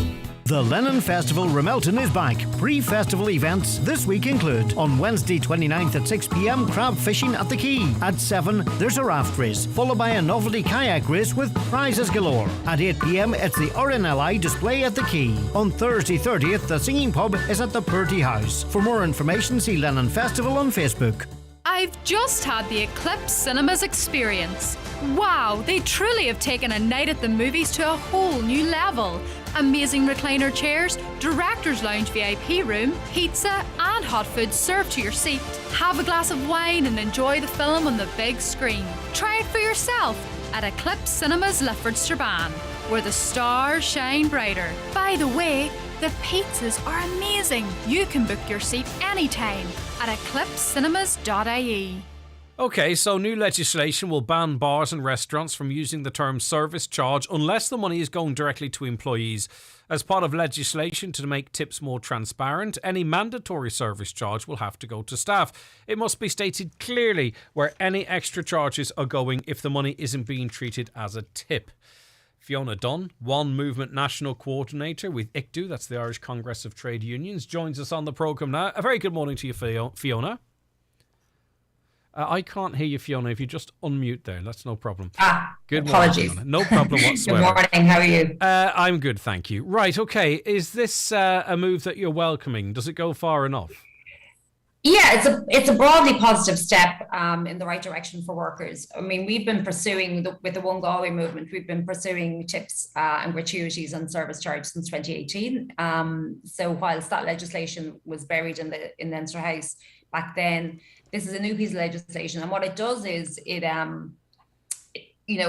makes tips on paid by electronic means. It makes that the property of workers, but also significantly, it looks at the service charge and it makes employers return it back to workers, because that's essentially where the service charge came from back in the 50s. It was for workers. It got lost somewhere along the way and became revenue in a lot of cases for employers. So we just believe that this is actually better for workers. I mean, there's a lot of problems in the sector. It's precarious, it's low paid. The employers are talking about, high turnover, and we think it's pretty obvious why that happens. But this is a good positive move for workers, this change of legislation. Yeah, because I don't know what the general public's attitude is. Do they even look at a service charge and believe it to be going to staff anymore? I think we've probably been conditioned to see it as just a levy of some description or other. Well, anyone we've spoken to, and we did extensive campaigning in kind of end of 2018, early 2019, and anyone we spoke to in terms of consumers, in terms of, like people attend, going to restaurants and all of the rest of it, they were quite surprised that the service charge was not going to workers. And the problem with the service charge as well is not only does it not go to workers, now in some cases there may be a percentage will go, but the problem is consumers then think that it is going to workers. So they don't give anyone a tip. So the workers is still losing out even on the double, because whilst they don't get the service charge, they're then not getting the tip as well. So they're getting nothing from it. So, it is, I think the public have been misled a little bit in terms of the service charge, because certainly most of us do think that when we go into a restaurant and there's a service charge, it goes automatically to the employees, but that's not the case. Yeah, and we don't really know. I mean, there's going to be some great employers out there who make sure all tips are distributed correctly and the service charges goes to the workers. Do we know really, or have a sense of the extent that that's not the case, really, that people just see it as a contribution to the minimum pay of a staff member? Yeah, I mean, there's a variety of things that we have found out that happens with tips and with the service charge. And in a lot of cases, we know that employees on recruitment to, say, a restaurant, they would have been, the restaurant would have advertised the living wage as the pay rate. But when they get in there within the contract, they're getting the minimum wage, and then the tip will top it up. So that's what's been happening in some cases. In other cases, we've heard that tips just go missing. They are, put into a pot for the end of the year for, a Christmas party that doesn't happen, or they're included in just in terms of revenue. I mean, the Restaurants Association have said themselves on radio in the last, couple of years that it's revenue and it's theirs. Yeah. So we've been arguing that that's not the case. It was never the case at the start, and it shouldn't be the case now. I mean, if a service charge, somebody provides a service charge and they think it's going to the employees, then it should go to the employees. Yeah, that's really where it belongs. Yeah, exactly. Does this cover, or how will it cover? I know you've talked a little bit about it, but the tips that you leave on the table or the tips that you put on the card, again, there's a lot of trust there that if you say and stick €5 on, or whatever it might be, €10 for the staff, will this ensure that money also finds its way to the staff as well? Yeah, the legislation is much clearer in terms of the electronic payment. Employers have argued, and to some degree other people have argued that a cash tip, it's very hard to trace it. It's very hard to record it when there's no other way. I mean, I believe that it should be just recorded like every other payment that goes into a restaurant, and that it can be traced. But the legislation is much clearer around electronic tipping. So that can be traced. It can be separated at the card machine, and then the employer then will have to just calculate it separately on the books. So I think that's it is easier to record it. And the service charge similarly. I mean, they are obviously recording the service charge income at the moment. So now they just have to make sure that it goes straight to workers. Yeah, because I always wondered about that, because obviously for their own declaration of tax versus what is not going directly into their pockets and that being processed if it is a tip through the payroll. I always wondered how that was all worked out and divvied out, and if much inspection was going on in that regard up until now, as it relates to the what you might put on a card as a tip. Mm-hmm. Well, you see, it was never in legislation in terms of tipping. It was never contained in legislation, so that's what makes this different, is that it gives the ownership of tips to employees, and it also encourages, it's mandatory for employers to display their policy on tips in the restaurants, so that the public can figure out what's happening. So it's much more transparent, because the other thing we found in the research and talking to workers was that they didn't understand what way the tips were distributed in the organization. They didn't know what the policy was. So I think it'll make things a lot clearer for workers at the moment, which is to be welcomed. And we've slipped into a way of doing things in this country. I imagine this will just normalise the right way of doing it very, very quickly. Yeah. Do you know what I mean? That we had a way of working that clearly was not fair to a lot of workers. People were able to get away with it. There was no oversight. It became the norm. I imagine we'll switch to a new norm in this regard really, quite quickly. In 3 years' time, we'll hark back to the days of the mysterious service charge. Yeah, and we'll wonder why on earth it took so long to change it. So it's really, really positive. It's a positive step in the right direction for workers, and we'll continue to work with employers in hospitality to improve the situation, because they are already currently saying, there's vacancies, and we can understand. Yes, there's vacancies because of, it's a low pay sector, it's precarious, there's high involuntary part-time work. So it's really important that if we look at this issue, we look at all the other issues as well and try and make them a priority. Okay, lovely to talk to you, Fiona. Thank you very much indeed. You too. Take Thanks care of very much, yourself. Claire, for your time. Bye-bye. Fiona Dunn there, One Movement National Coordinator with ICTU. That's the Irish Congress of Trade Unions. And as I say, that's in relation to legislation which will ban bars and restaurants from using the term service charge unless the money is going directly to employees. So that's good news for workers. I understand this is probably further pressure, though, on those in an industry that's already under pressure in terms of staff shortages. So this could go some way to addressing that, but also increase costs and an uncertain future as it relates to, what winter will be like in this country for hotels and restaurants when they have to keep the power on and won't have as much income. Right, if you got a view on all of that, 086 60 25,000, your WhatsApps and texts that number, 086 60 25,000. Okay, here is Mr. Big.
To be with you, just to be the next to be with you.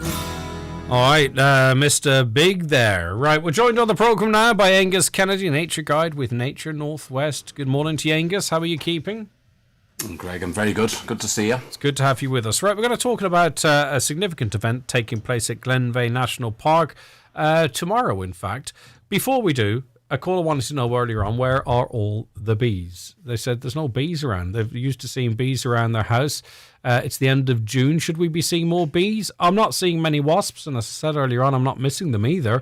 But what's going on?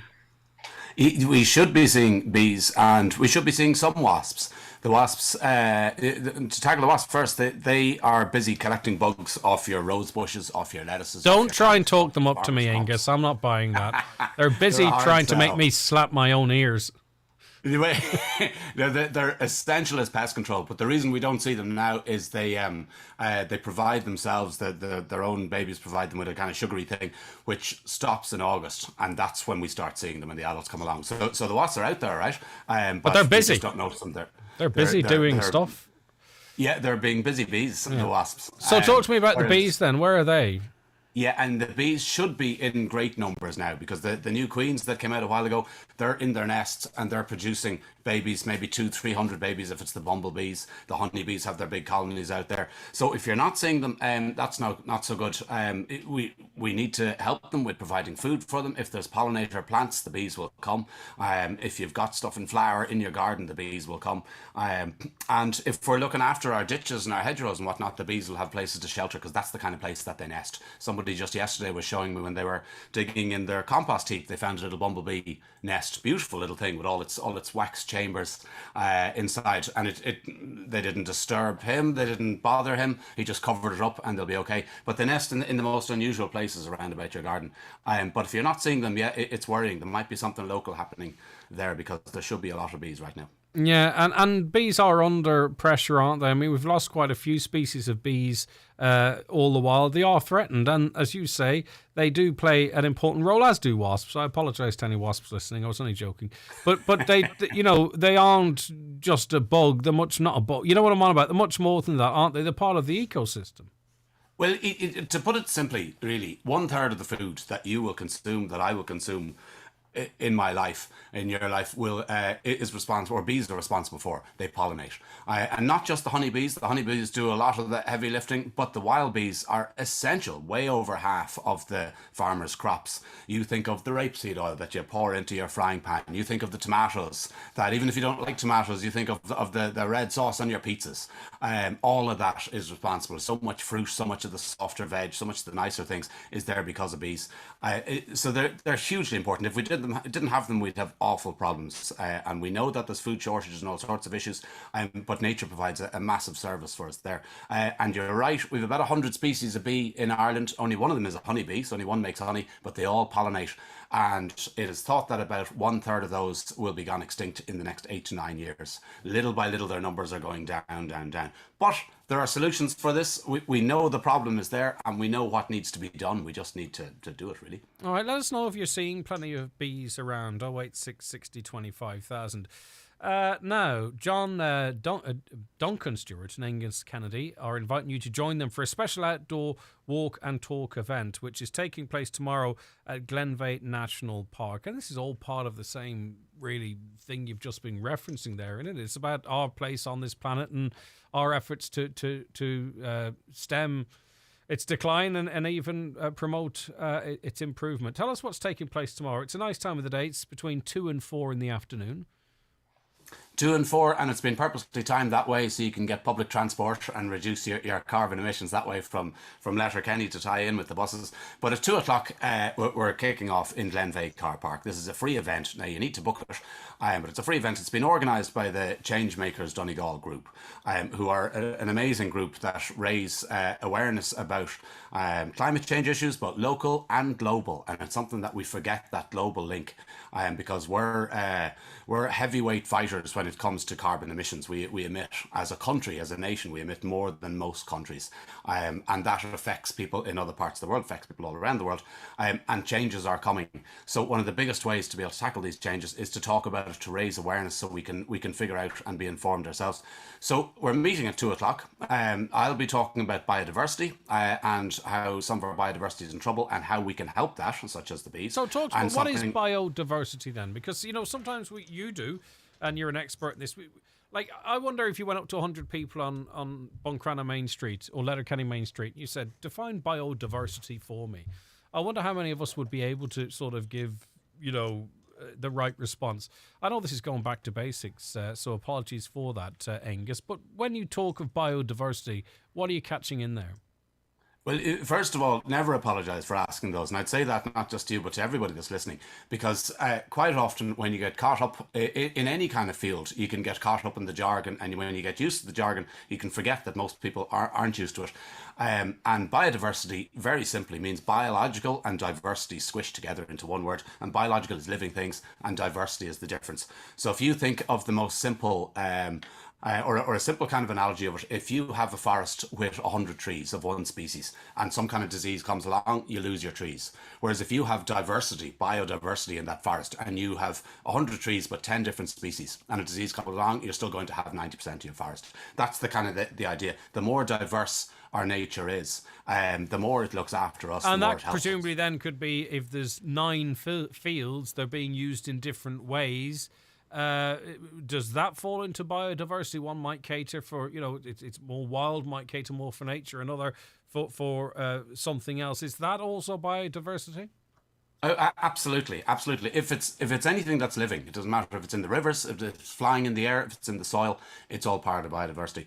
And what we figured out in recent years is that first, a lot of our biodiversity is in trouble, and second, we rely on it in a way that people kind of haven't realised. Things like the humble earthworm, it's estimated is worth about $1 billion to the Irish economy every year. It does work by creating soil and making soil healthy that we just can't do. We can improve, we can help, we can drain soil, we can fertilise soil, but we can't actually make it, and these kind of things created for us. So the biodiversity is essential for us. We never cared or never bothered about it. We got on with our business until we started realising that so much of it is creaking.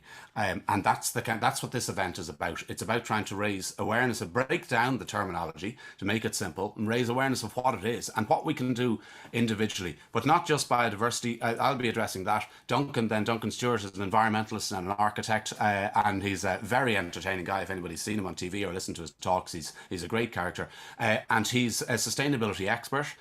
Being an expert, he's an expert in the ways that we can future-proof our houses, and we know a lot of those kind of changes are coming.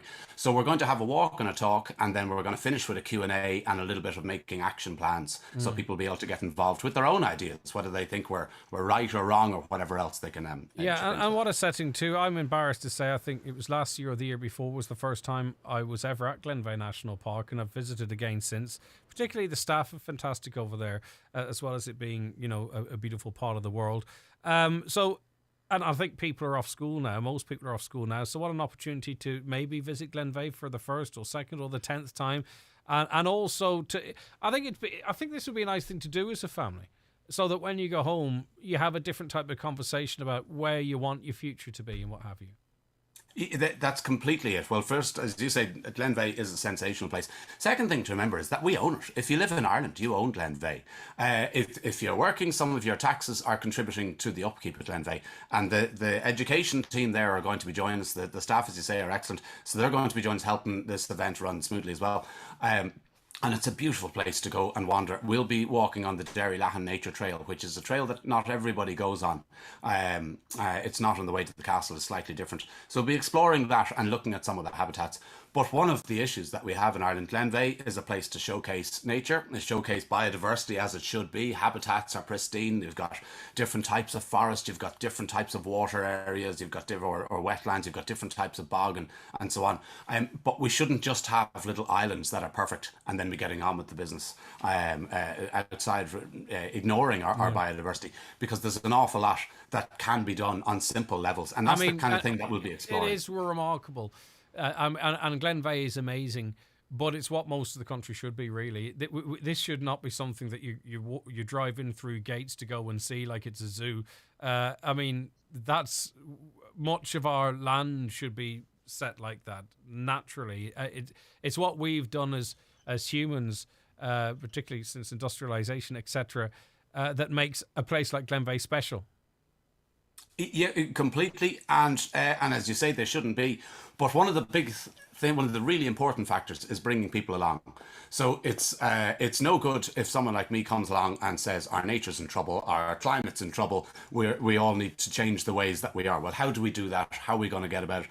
And people, of course, are worrying about cost of living. They're worrying about health crisis, housing crisis. Yeah. They've got much more immediate things. But there are things that each and every one of us as individuals and then as community groups exactly. can We do. need to move away from maybe things like this feeling like we're threatened by them, than having a sense of ownership or a vested interest interest.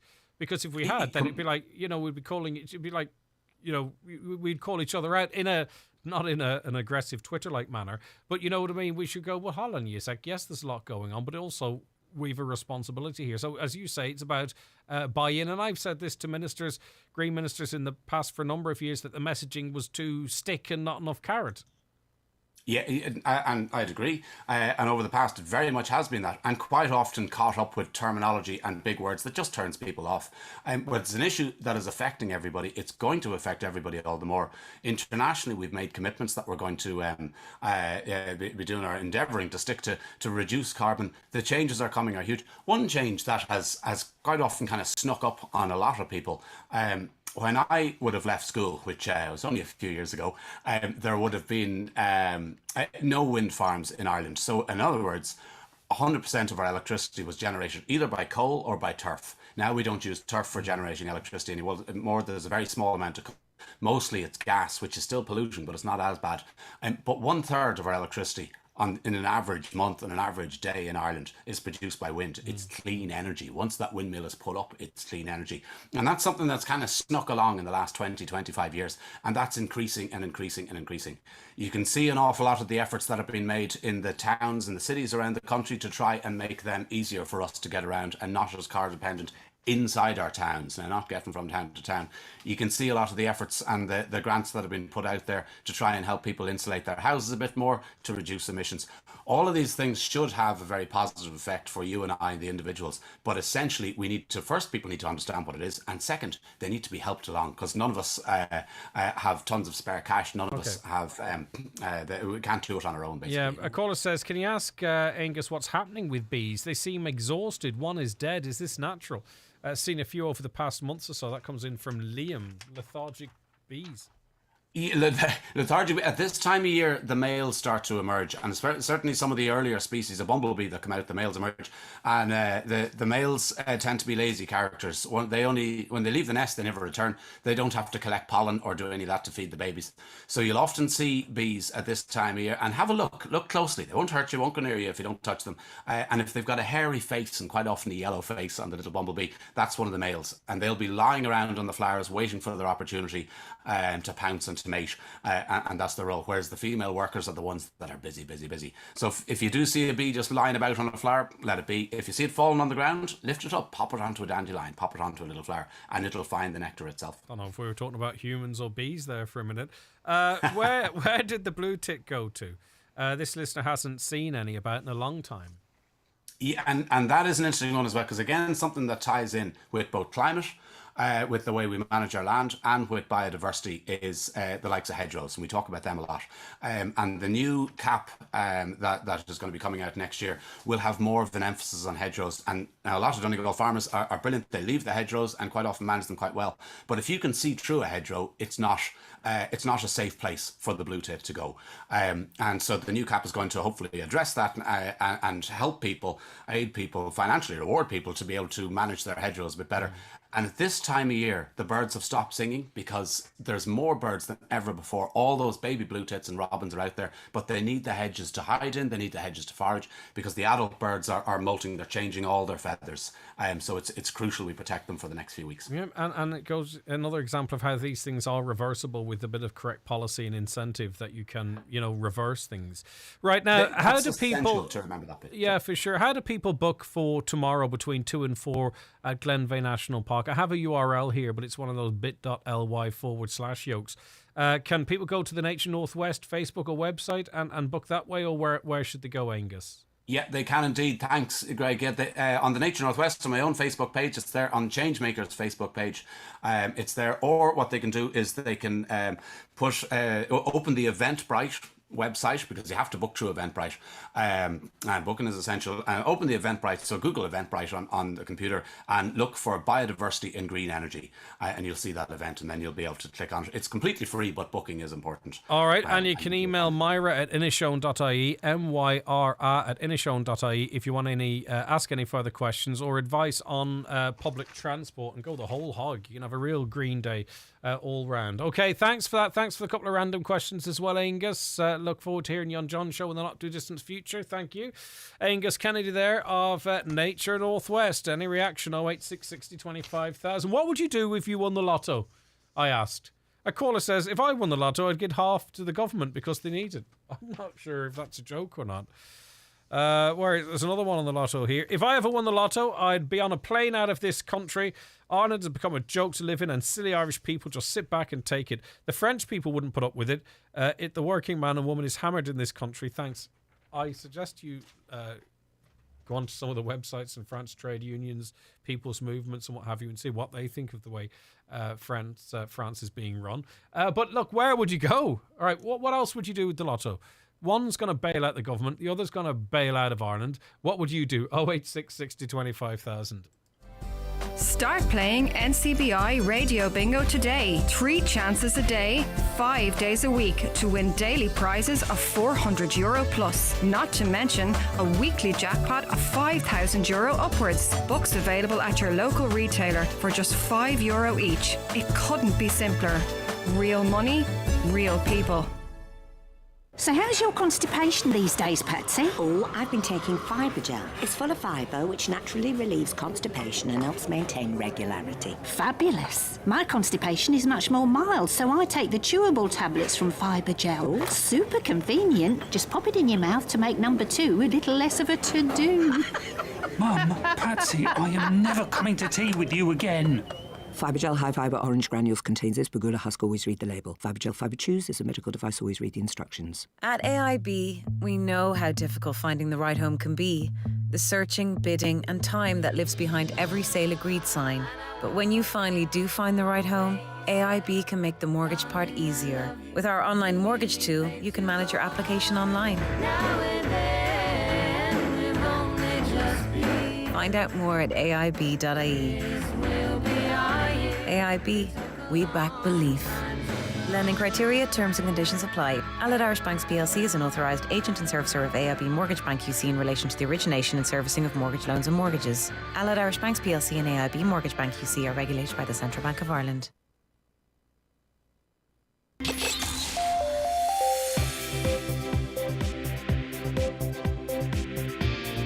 Okay, hard to believe it is 11 o'clock already. Coming up in the next hour, plenty to keep you informed and entertained. Kieran O'Donnell with us as well.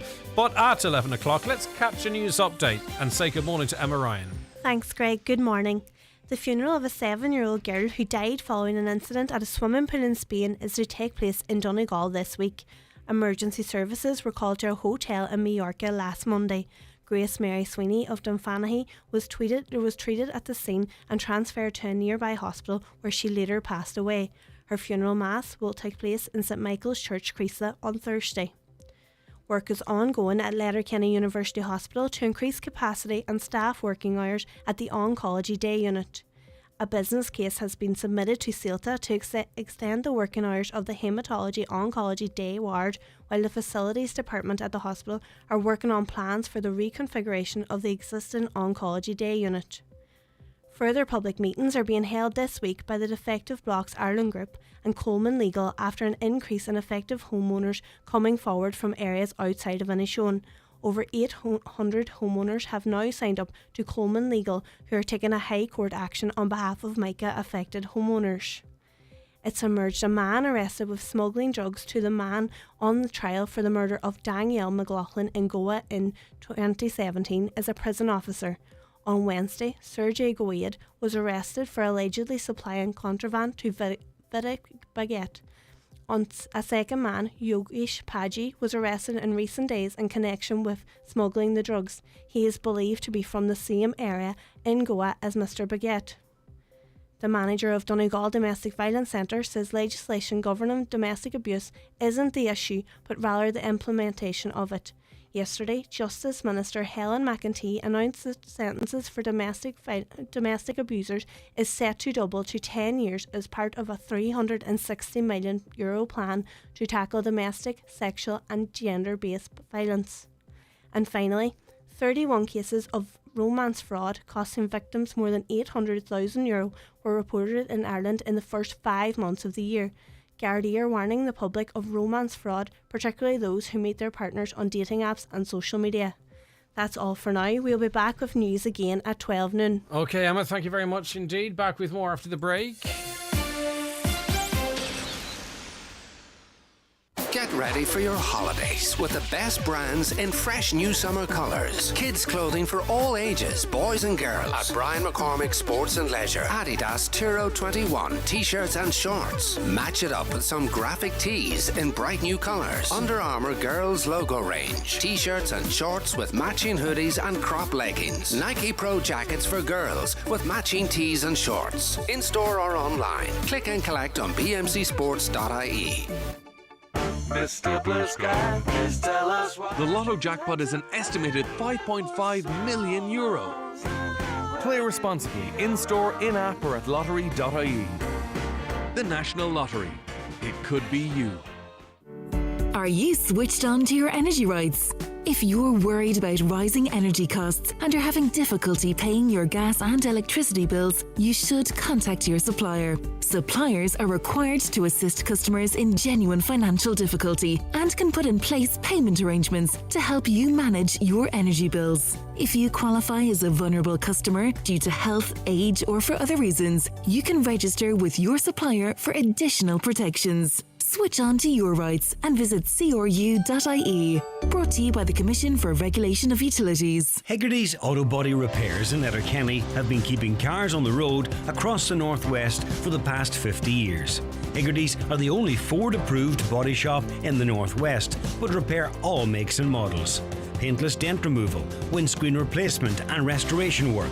Hegarty's even mix their own paint. Approved by most insurance companies and certified Steel Standards Ireland. That's Hegarty's Auto Body, Letterkenny. For all vehicle repairs. See hegartys.com. And you're very welcome back to the 9 till noon show, and we are switching our focus now to Wellness Wednesday, and we're going to talk about the cost of living with a food allergy in Ireland. Of course, at the moment we are all being squeezed and changing our habits because of the rising costs of living, but there was already a premium for those caring for or themselves who had a food allergy. It's much more expensive to live. Dr. Ciara Walsh is a lecturer at the School of Food Science and Environmental Health at TU Dublin. Good morning to you, Dr. Walsh. How are you getting on? Good morning, and thank you very much for having me on your show. No, it's great to have you with us. Okay, so talk to us about some of the extra costs faced by people living with a food allergy, Ciara. Well, firstly, we all know anecdotally that someone who has a food allergy or a food hypersensitivity suffers from a burden of, physical, emotional, interpersonal, psychological stresses. But it may be news to some that there's also an economic impact to having a food hypersensitivity.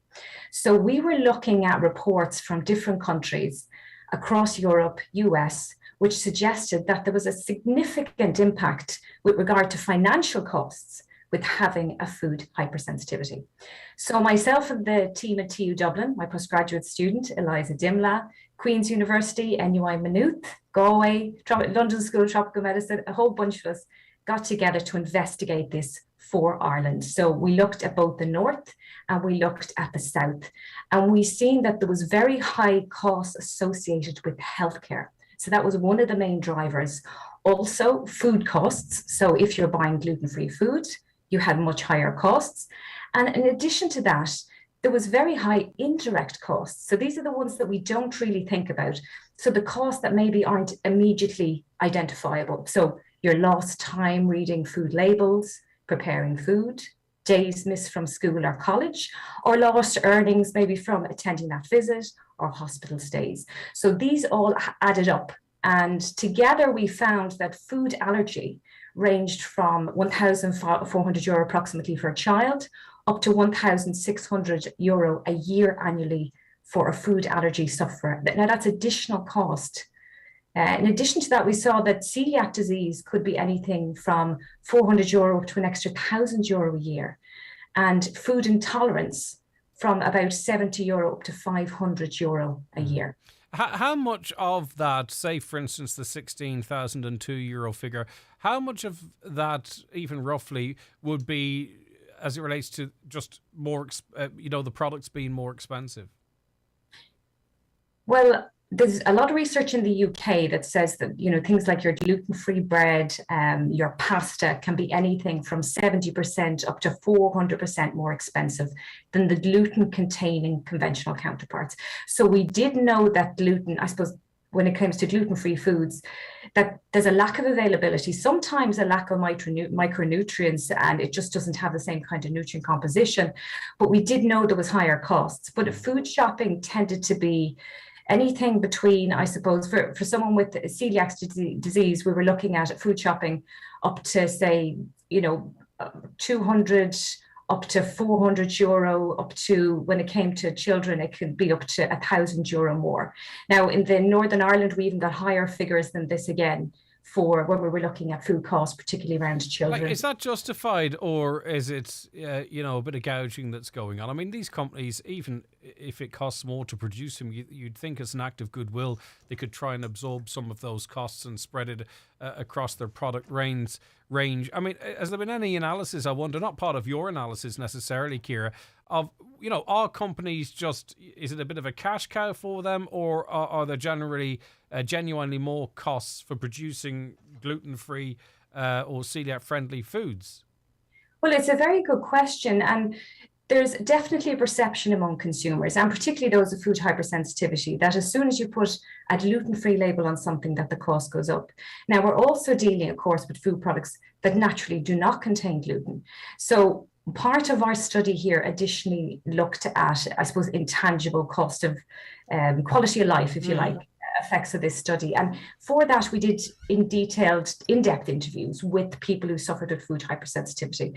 And certainly one of the things they were asking for was, please improve availability, please reduce cost. And they would like to see, whether this is ever possible or not, but they would love to see that products just not containing gluten naturally would also be labeled with gluten-free, just to save them that time in the supermarket. Now, whether that measure is something that could be done, I don't know. And what always just amazes me is, and we've got great competition in the market here, I think, with the discount stores and the established stores, all would argue they offer equal discounts, by the way. I'm not getting involved in that.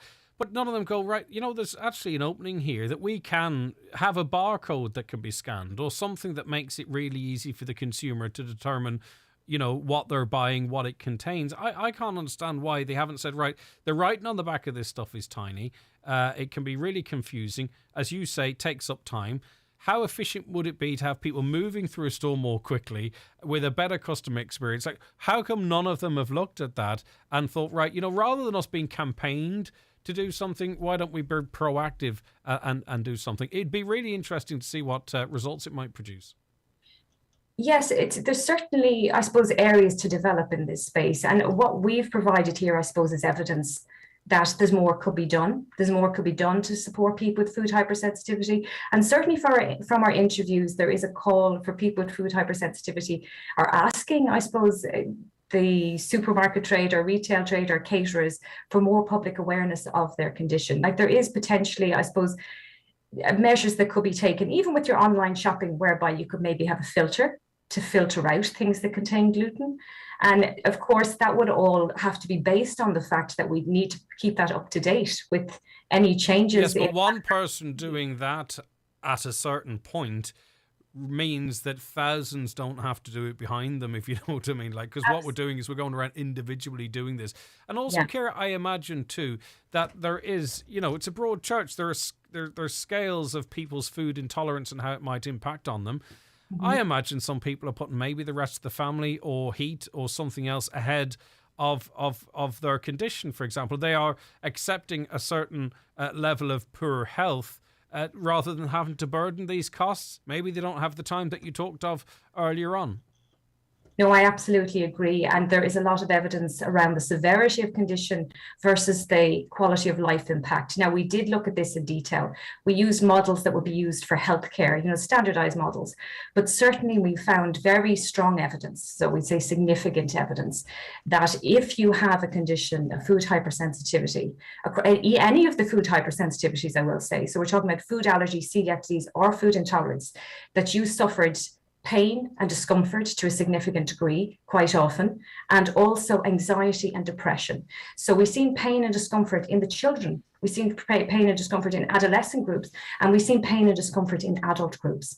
In anxiety and depression, that tended to creep in more in adolescence, and then we see it in our adult groups. So there is definitely a marked quality of life impact based on these conditions. And as you said, if that's a household, the whole household is affected. For a child, the parents will be under stress and anxiety. And if you have a child with a food allergy where you need to be carrying an EpiPen, even carrying an EpiPen in itself can be a stress and a level, of anxiety associated with it. Or if there's been previous instance of anaphylaxis, that in itself can compound the stress because you have more anxiety associated with the condition. So all these things need to be taken into account. And I think food is so integral to our daily lives. We're not just talking about eating out in restaurants. We're talking about school lunches. We're talking about going out shopping and buying a snack or a cup of coffee. We're talking about meeting friends. And I think when you look at it from the social aspect of it, it can be very isolating. It can be very excluding, and particularly for adolescents, who are trying to fit in with society and, their peers. And also, too, I think there's a lot of people that don't have food intolerances or hypersensitivities that almost don't believe people that do. I don't know how widespread that is, but I encounter it a lot, that if someone says they're allergic to this or they have to have that removed from the diet, it's almost like people telling people with depression to pull yourself together. It's almost as if they don't want to accept it could be an actual thing. My line of questioning, because it's my fault, is focused an awful lot on the retail element and the cost of our...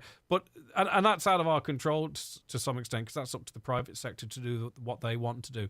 In terms of healthcare, which is a significant proportion of these extra costs, I presume it's another case in health where we could be spending a little bit more now to save quite a bit of money down the line, better outcomes for people, their general health being better. What could the government, the HSE, be doing, do you think, to absorb some of these costs to help people? Well, I suppose our data presents evidence around the costs associated with different food hypersensitivities.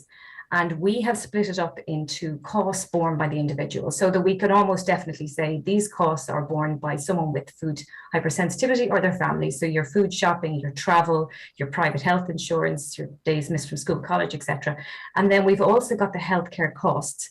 Now, this division it's 70% to 30%, say, in adults, where they'd have approximately 70%, 71% to be exact, which they would bear, and 31% which healthcare costs. Now, we know that additional healthcare cost is shared between the individual and the state. As for the breakdown of that cost, we don't actually know, because some people are medical cards, some people have private health insurance. It really does depend. But all we can do is present the evidence, and hopefully, in the future, this will help formulation of policy for the policymakers and management in the future. Through this process, did you get a sense of people feel isolated, people who are celiac or what have you, that they feel isolated, that they don't really necessarily feel part of the whole picture, if that makes sense? Yes. Did your engagement allow you to sort of get a sense of that? It did. And one of the things we did focus in on, both in our interviews and on our surveys, now we had over 4,000 surveys that we did of people with food hypersensitivity across the island of Ireland. And these are 40-minute surveys, so really in-depth surveys. It's not just scratching the surface here with a huge amount of data. But one of the survey questions we listed was, we picked 25 topics that may affect your life. But this is everything to do with transport, childcare, schools you select, whether you homeschool, whether you can work or what kind of jobs, every aspect of life, a family life, that could be affected by food hypersensitivity. And the number one theme that came back for everyone was eating out. Public awareness and understanding, even things like child's party wear stress or school tours, it was all associated with eating out, public awareness, food industry awareness, this constant perception, and I think you touched on it, of being misunderstood, that food hypersensitivity, the food allergy, was some sort of health fad, or some sort of healthy option choice that someone may lumped in with veganism or something.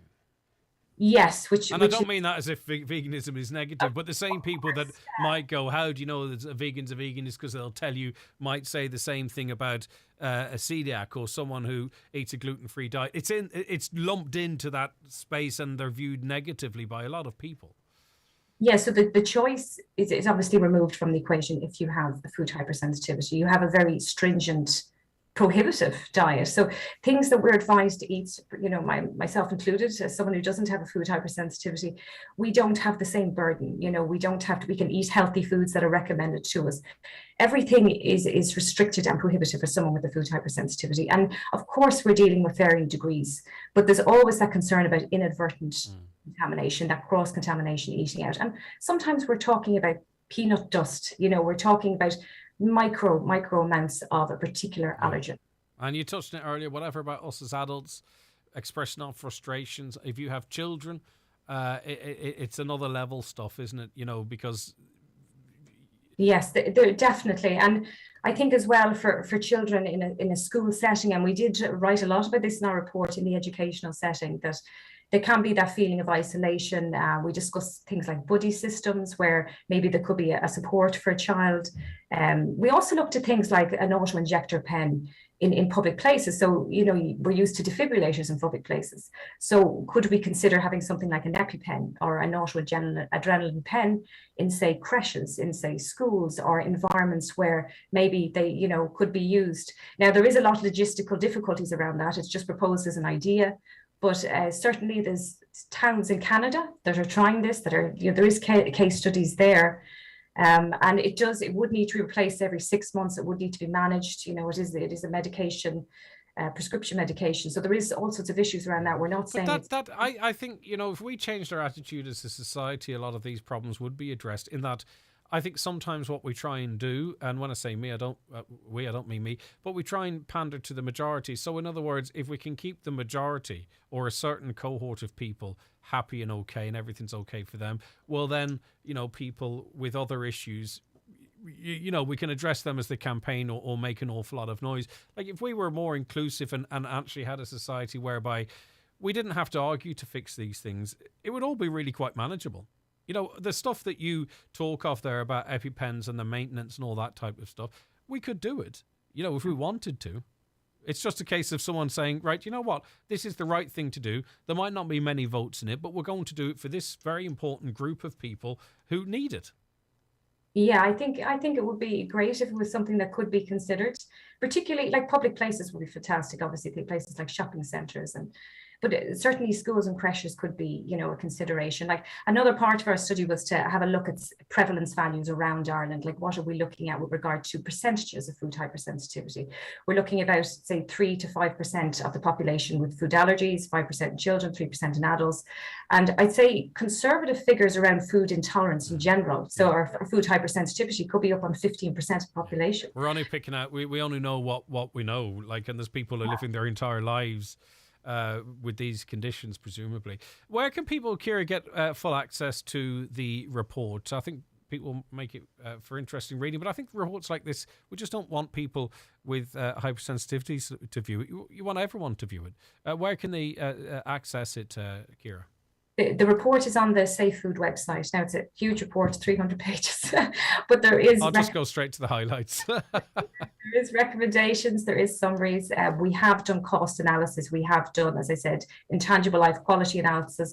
We've also looked at early years learning services, schools, even as far as nursing homes.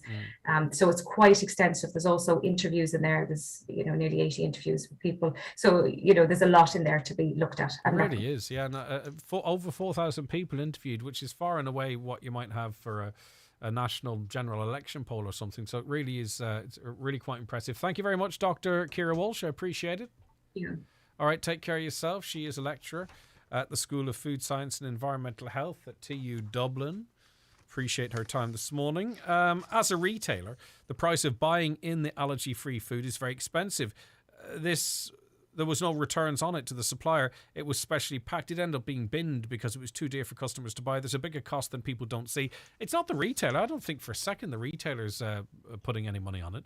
But it's the same as a pint of non-alcoholic beer. The bars aren't putting extra money on it. I understand that. But somewhere down the line, they're saying, right, for people who want to drink 0.0 beer, you're going to have to pay an extra €1 or €2 for it. I presume at one point, I don't presume, I seem to recall sugar-free drink was much more expensive at one point. And I now think it's there or thereabouts with the same drink with sugar in it. You know, I'm not saying, I don't believe I don't think it's your local supermarket or your local bar or the local shop that's taken a hand. And I hope I was clear on it. It's the people that produce the food. Have they ever explained to us why is it more expensive to produce? Could they not absorb those costs across their range? Is what I'm saying. I wouldn't blame the retailer. Lily says, thank you, Greg, for highlighting awareness of gluten-free celiac. I feel we should be given an allowance per week for celiacs. I'm not looking for much, just a little help. Okay, Lily. I'm glad that talked to you and you feel that something important to you is being aired on the programme. Are you switched on to your energy rights? If you're worried about rising energy costs and are having difficulty paying your gas and electricity bills, you should contact your supplier. Suppliers are required to assist customers in genuine financial difficulty and can put in place payment arrangements to help you manage your energy bills. If you qualify as a vulnerable customer due to health, age, or for other reasons, you can register with your supplier for additional protections. Switch on to your rights and visit cru.ie. Brought to you by the Commission for Regulation of Utilities. We understand. You have to move your bank and taking that first step can be daunting. But when you choose to move to permanent TSB, you're not just choosing an award-winning current account. You're taking the first step to easier, everyday banking. Apply for our digital current account in-app today. It takes just minutes. After that, everything else will be that little bit less daunting. Don't just move. Choose Permanent TSB.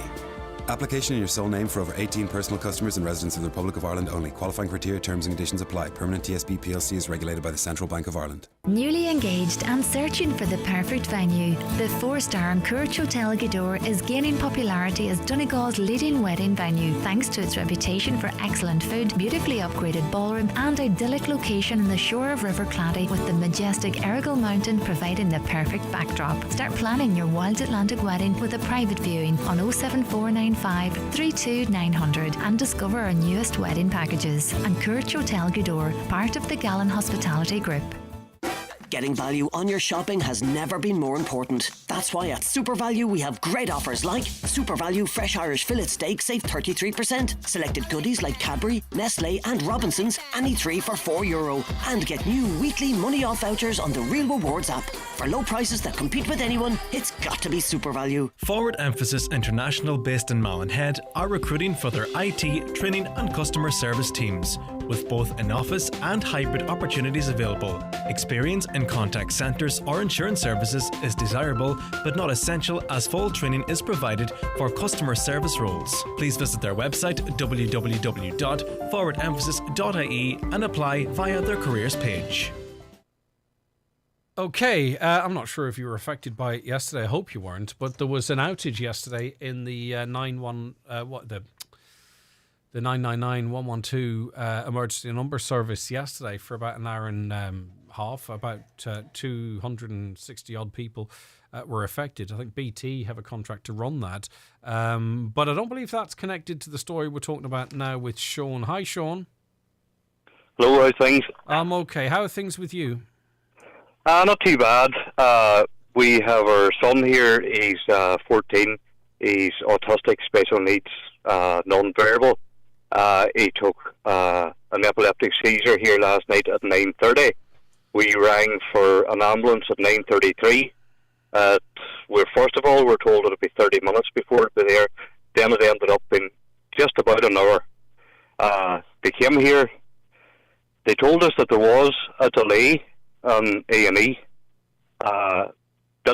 They did tell us that it could be an hour and a half, 2 hours. We left here. By the time we got to the hospital, to A&E, and Jack got seen, it was 20 to 3 in the morning. So it was. What time what time did you get to the hospital at, Sean? We got to the hospital just shortly after 11 o'clock, about 20 past 11, and he wasn't seen on A&E till 20 to 3 this morning. And did you get an opportunity to tell the person what had happened to your son? We told them, so we did what happened. We went through it all with a 999 call. The call did drop. The 999 call did. They rang us back. We explained Jack is non-verbal. He's autistic. We went through everything with him. We came to the hospital. They told us that we were going to be prioritised. We came to that hospital, Craig, and there were 4 other ambulances sitting in front of us.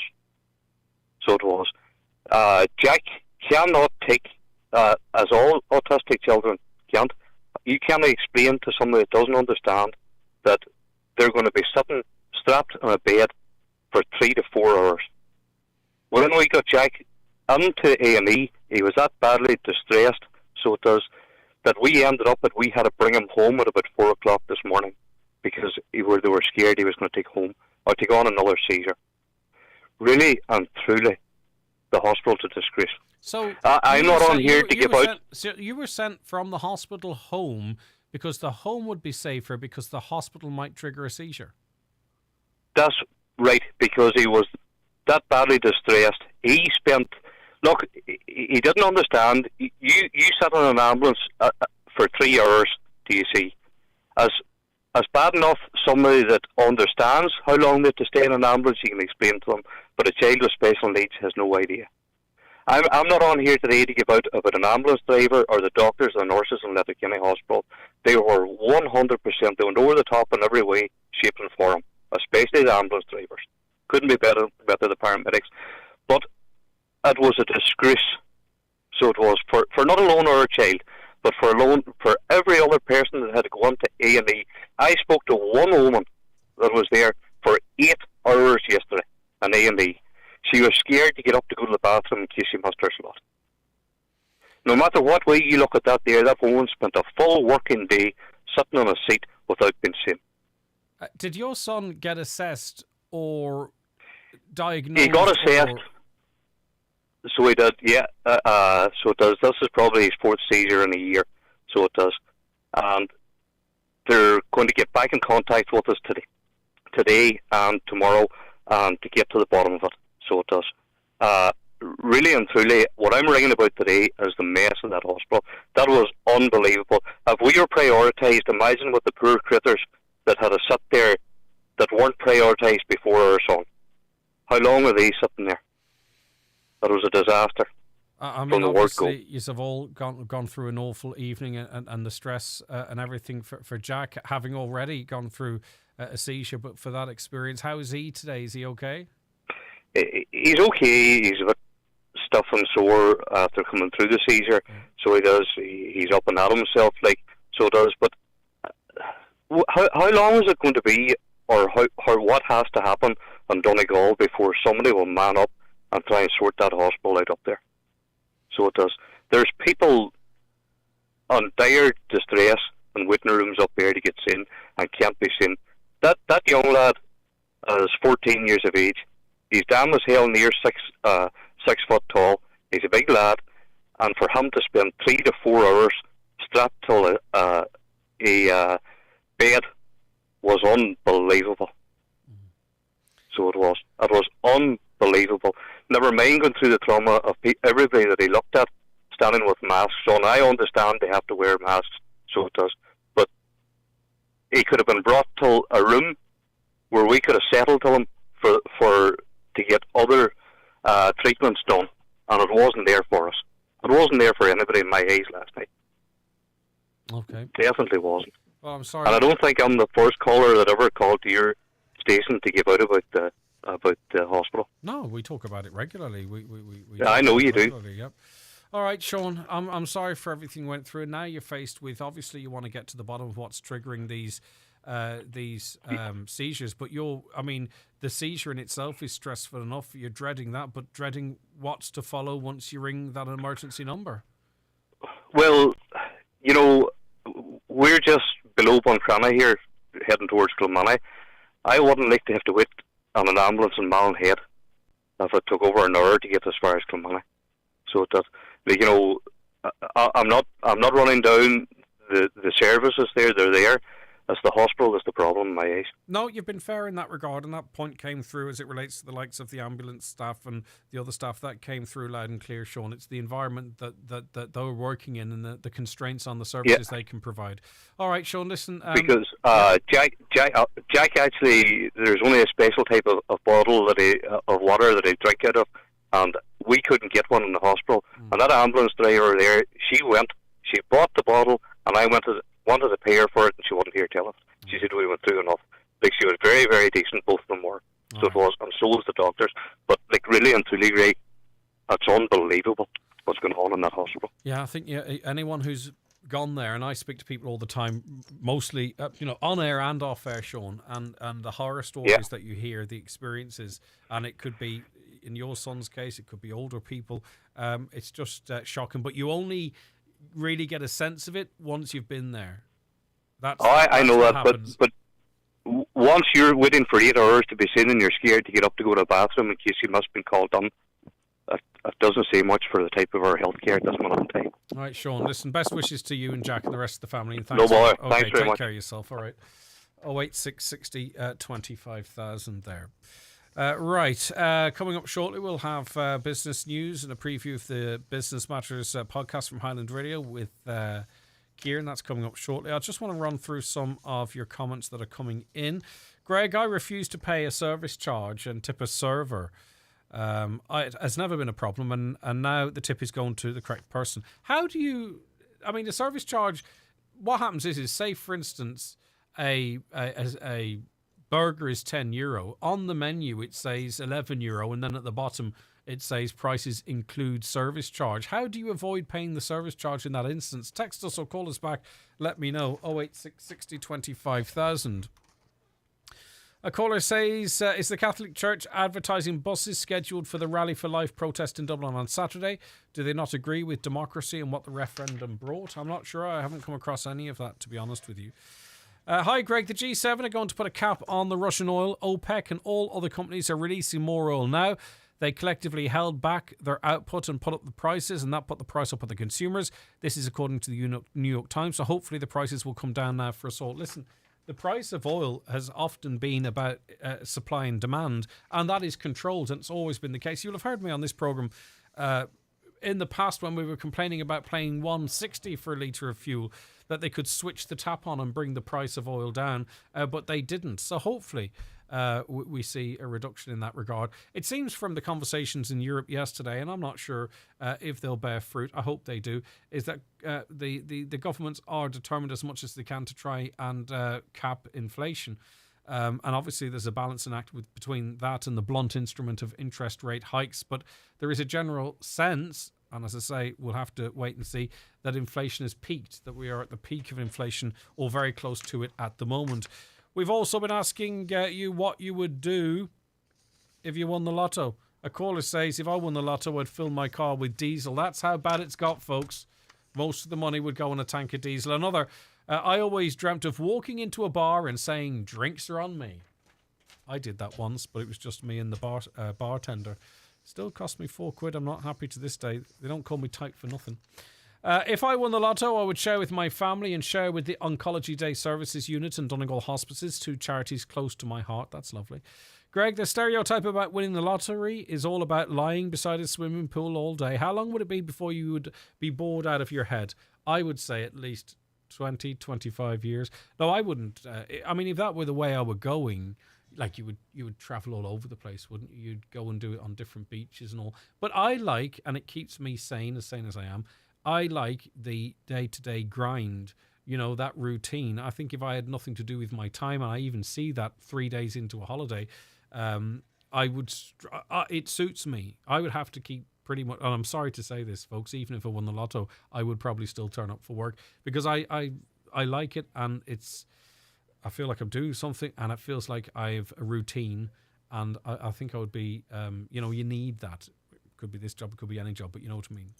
But this caller goes on to say people's idea of what they would do might change greatly if they actually won it. Winning the lotto could be the worst thing to ever happen to someone. Yeah, exactly. And as well as that too, if you're not happy, you're always struggling to improve yourself or to have more. Can you imagine if you had everything and you were unhappy? That would be very difficult, wouldn't it, to deal with? And money, we've seen even the richest people on the planet, when your health goes, you go, and your money's left behind you. So maybe it is true that our health is our wealth. Maybe we've all won the lottery if we're feeling okay today. A caller would keep a bit for themselves. The rest would go to her daughter so she can build a dream house and make her life better. That comes in from Rose in Carragart. And would she build locally, Rose? Or would she maybe go over to Downings or down to beautiful Donegal town? Where would she build, Rose? Anne in Carrigan says, Greg, I'd buy every designer handbag I presently can't afford. Build a house from heaven with a pool and tennis court, and most importantly, get me a 6-foot bodybuilder to train me in fitness. A wee bit to the family and charity, but honestly, I'd keep most of it. Now tell me, Anne in Carrigan's, why would you need a 6-foot bodybuilder to train you in your fitness? Surely, you know, a scrawny wee thing like me could do an equal job. What would be the motivation for you having a 6-foot bodybuilder? And the mind does wonder. Oh, worry. Thank you very much for that. All right, keep them coming into us. Kieran's going to be joining us shortly. It's massive savings on garden furniture now in Home Store and More. You can save hundreds of euro on a great range of garden furniture, dining sets, rattan corner lounge sets, egg and hanging chairs, gazebos, and much more. See for yourself. It's massive savings on garden furniture now in your local Home Store and More, or online at homestoreandmore.ie. Home Store and More. A happy home.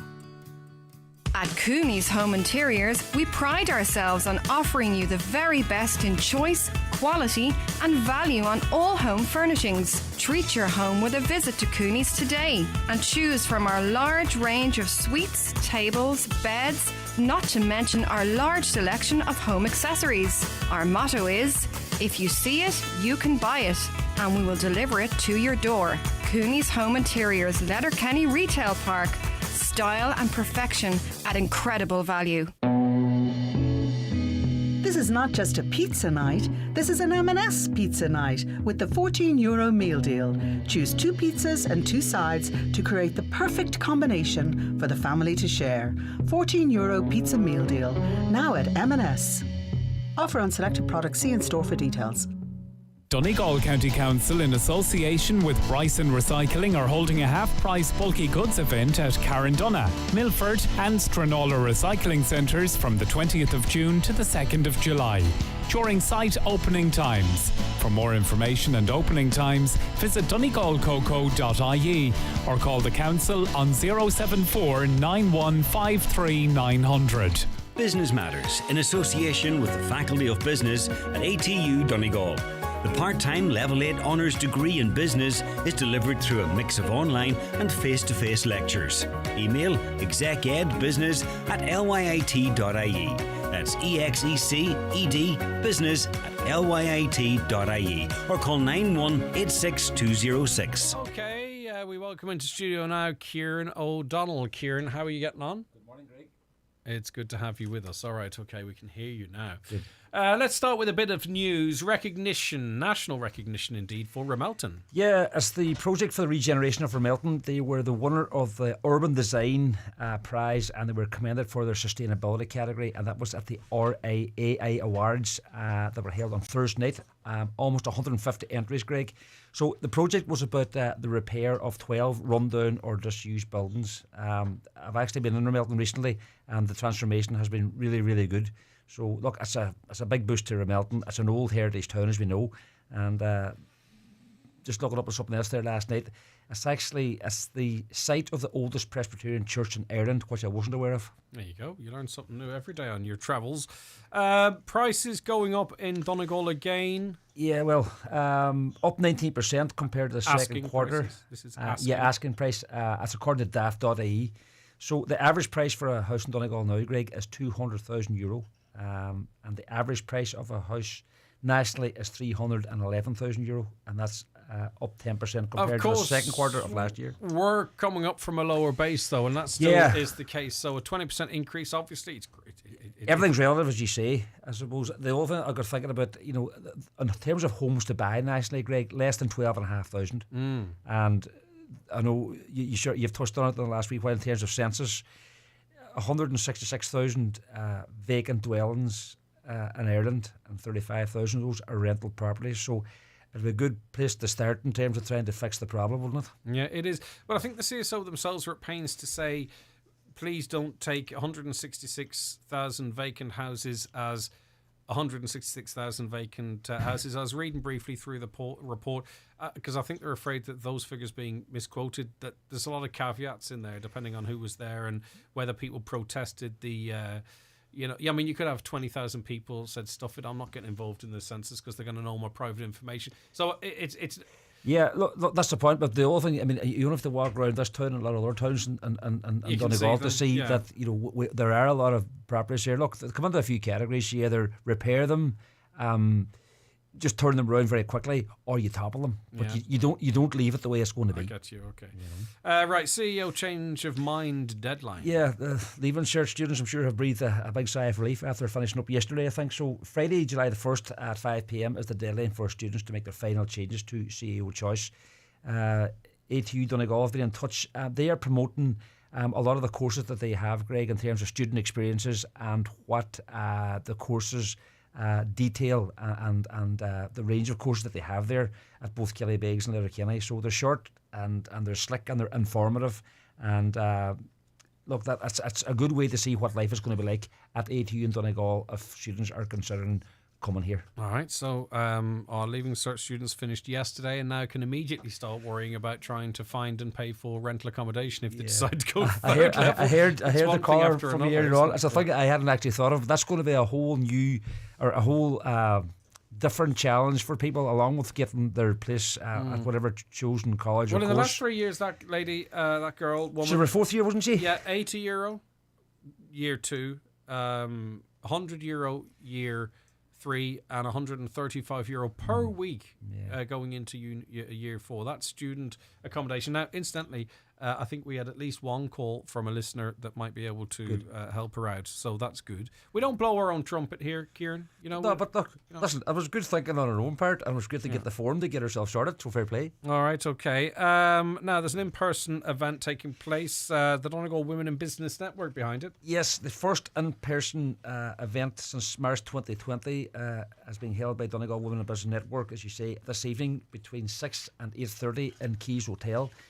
The guest speaker is Elaine Lingard from Emerald Education, and her theme will be on blogging to boost your business. So the purpose of her presentation is to help businesses drive sales, how to write effective blogs, and the benefit of those. The event is free. There's a free raffle. You don't have to be from Donegal to be there. Just show up, and booking is through Eventbrite. All right, nice one. Now, almost 3 decades of service from Anne Condon, isn't it? What a contribution. Yeah, Anne's been part and parcel of the Chamber for as long as most of us can remember. She retired after 27 years, Greg, just recently. She arrived in Donegal from Dublin in 1990 and began working with the Chamber in 1995. So, look, she's always been regarded rightly as a very steadying and a very good guiding influence, and she's been commended for her dedication, loyalty and hard work.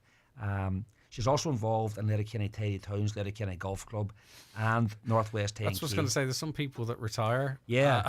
They end up with twice as much. I know there was a function there recently in Castle Grove House, and there were representatives from most groups and organisations, and all paid tribute to Anne for her contribution.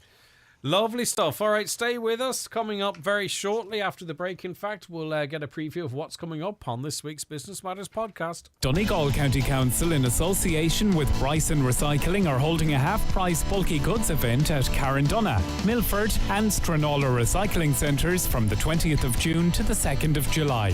During site opening times. For more information and opening times, visit donegalcoco.ie or call the council on 074 9153 900. Better value lives at Dunnes Stores with big savings on your favourite brands. Get the lowest market price guaranteed on select 330ml boxes of beer, including 12 Corona Extra for €14.04. Or pick up half-price breakfast cereals like Nestle Cheerios 700g, now €2.59. Plus, with our 10 off 50 grocery voucher, you save even more. Which means every trip to Dunnes Stores means better value. Dunnes Stores, always better value. Terms and conditions apply. Voucher can be used on next grocery shop with €50 or more. Voucher excludes alcohol. Please drink sensibly. A massive summer footwear clearance sale is now on in McGarrigle Shoes Letterkenny. All sandals and other summer footwear must go, with up to 50% off. Don't miss out on great savings right now in McGarrigle Shoes, Main Street, Letterkenny. Business Matters in association with the Faculty of Business at ATU Donegal. The part-time Level 8 Honours degree in Business is delivered through a mix of online and face-to-face lectures.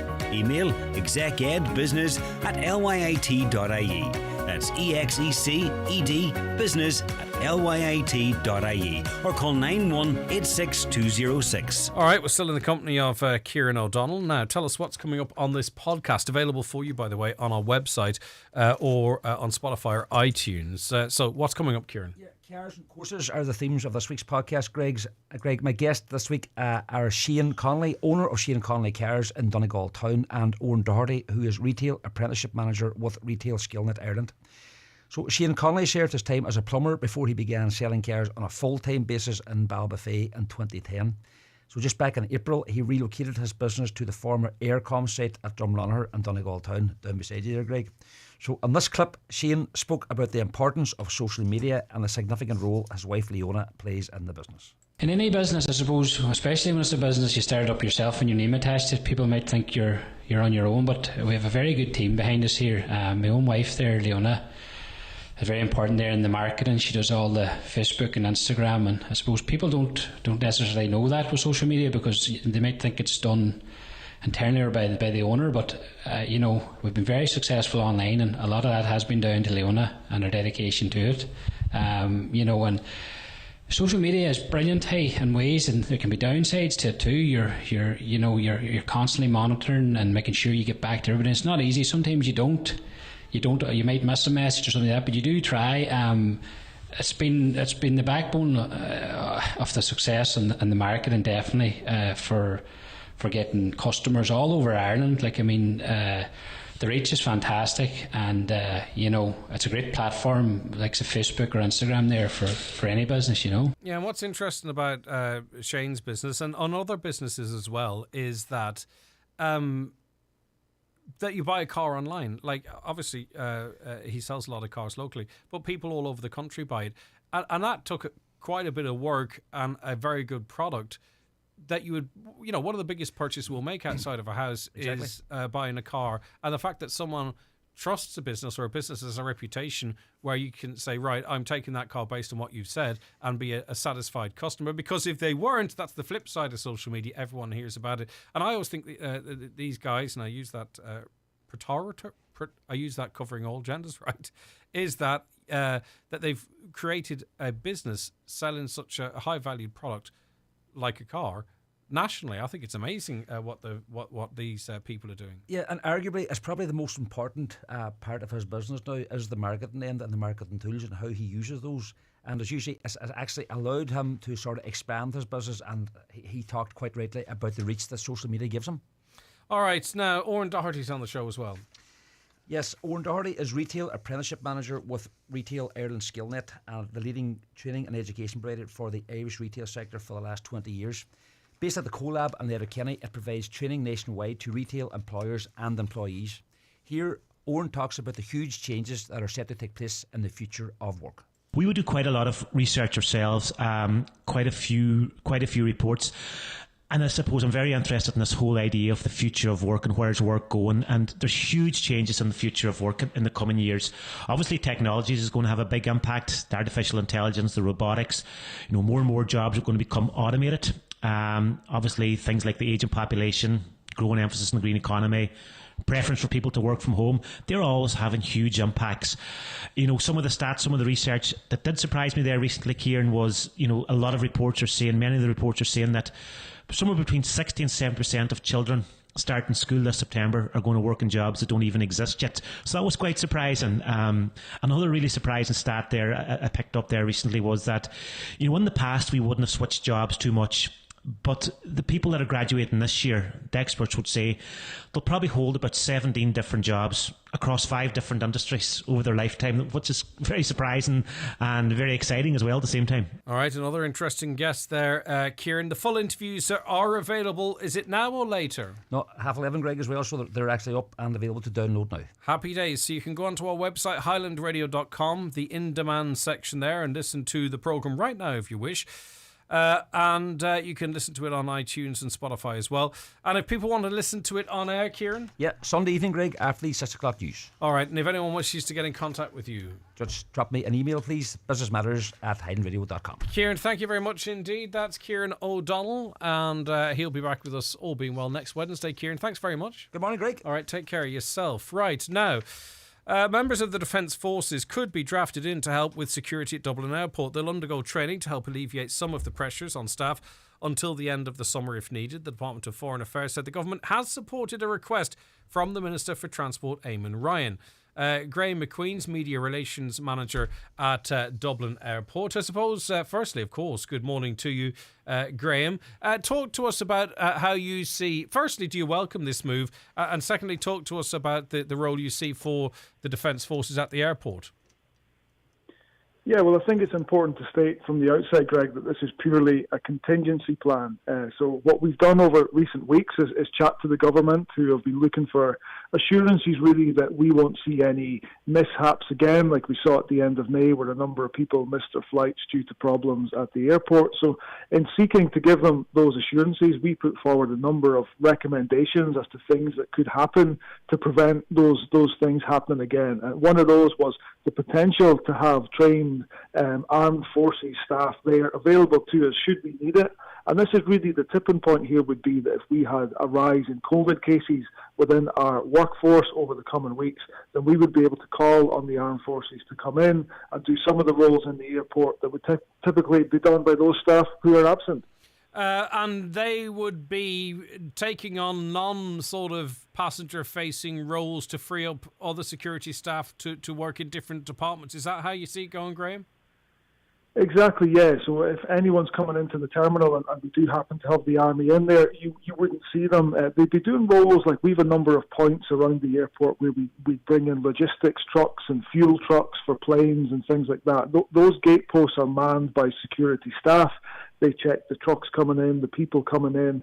What we would do in the instance that if we did have the army in, and again, we're not expecting this to happen, it's purely a contingency, but if they were there, they would replace those DAA security staff on those posts, and we would move the DAA staff into the terminals to take up the roles on security, doing screening, X-ray, those sorts of roles.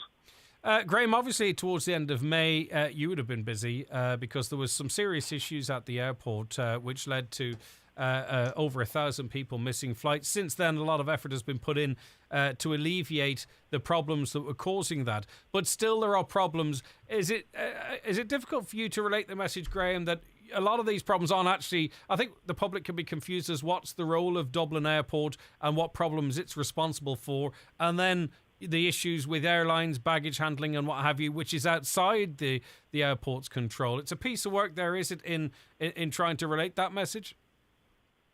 Yeah, no, it is, and I think what you're alluding to there are the issues people have probably saw on social media recently, with large amounts of baggage not making it back to the people who checked them in. That's all controlled by the airlines. The whole baggage handling process is done either by the airline or their elected baggage handling company. And it comes down to one thing, Greg, and the aviation industry, not just in Ireland but all across the world, really is grappling with this at the moment. There's been a massive spike in the number of people flying, and staffing levels aren't where they need to be. So airlines, handling companies, airports all around the world are struggling to get back up to speed post-COVID. The industry was effectively locked down for 2 years. Our business was taken away. So as we build back and passenger numbers are, really starting to roar coming into the summer months, we're all still grappling with these issues. But if anyone's listening and has been flying and is having trouble with their baggage, then simply get in touch with the airline, and hopefully that'll be resolved as soon as possible. Yeah, one of the other complaints, which probably would not be a priority, but that doesn't mean the importance is not recognised, is cleanliness around Dublin Airport. Some complaints in relation to that. Are things going to, or are they improving, and are they going to improve further in that regard? Yeah, and I think we'd hold our hands up, Greg. The airport isn't as clean at certain times at the moment as we'd normally like it to be, and that's quite simply, we've made the number one priority to make sure that people make their flights. So at times that has meant us positioning people who would normally be in cleaning roles, who've got security clearance to work on the air side of the airport, and we've been putting them into security roles to help get people through. So cleanliness, the standards have dropped a bit. We are getting back to where we need to be, though. The last couple of weeks we've been hiring lots more staff. We're working very closely with the cleaning companies who operate in the airport. So over the coming weeks and months, we're very confident that we'll get back to those cleanliness standards that passengers would have expected pre-COVID. Okay, thank you very much indeed, Graham. That's Graham McQueen, Media Relations Manager at Dublin Airport. A caller says if they won the lotto, they'd buy Highland Radio, change it back to a less woke radio station. Are we that woke? All right, thanks for that. Some Facebook comments on that. They'd tell nobody. That's the first thing they would do and continue doing it, presumably. Another, buy a holiday home in lovely Alvor. Another, keep farming till it runs out. Okay, thank you. Fill the car with diesel. Another would run away. Oh. A caller would buy a house in France, look after my adult children. Another, retire to Lanzarote. Another, I'd buy my special house in Donegal. And another, I'd put £1 to it and pay my debts. Okay, right, I don't know what that means. But Greg, silver and gold won't stop us getting old. That comes in from James in Dumfries. So true. It's so true. You cannot slow that down. Radio. That's where we have to leave it on the programme today. Thank you to everyone who listened and watched the programme and texted and called and just listened. That's really important to us. We really appreciate it. We're back tomorrow morning at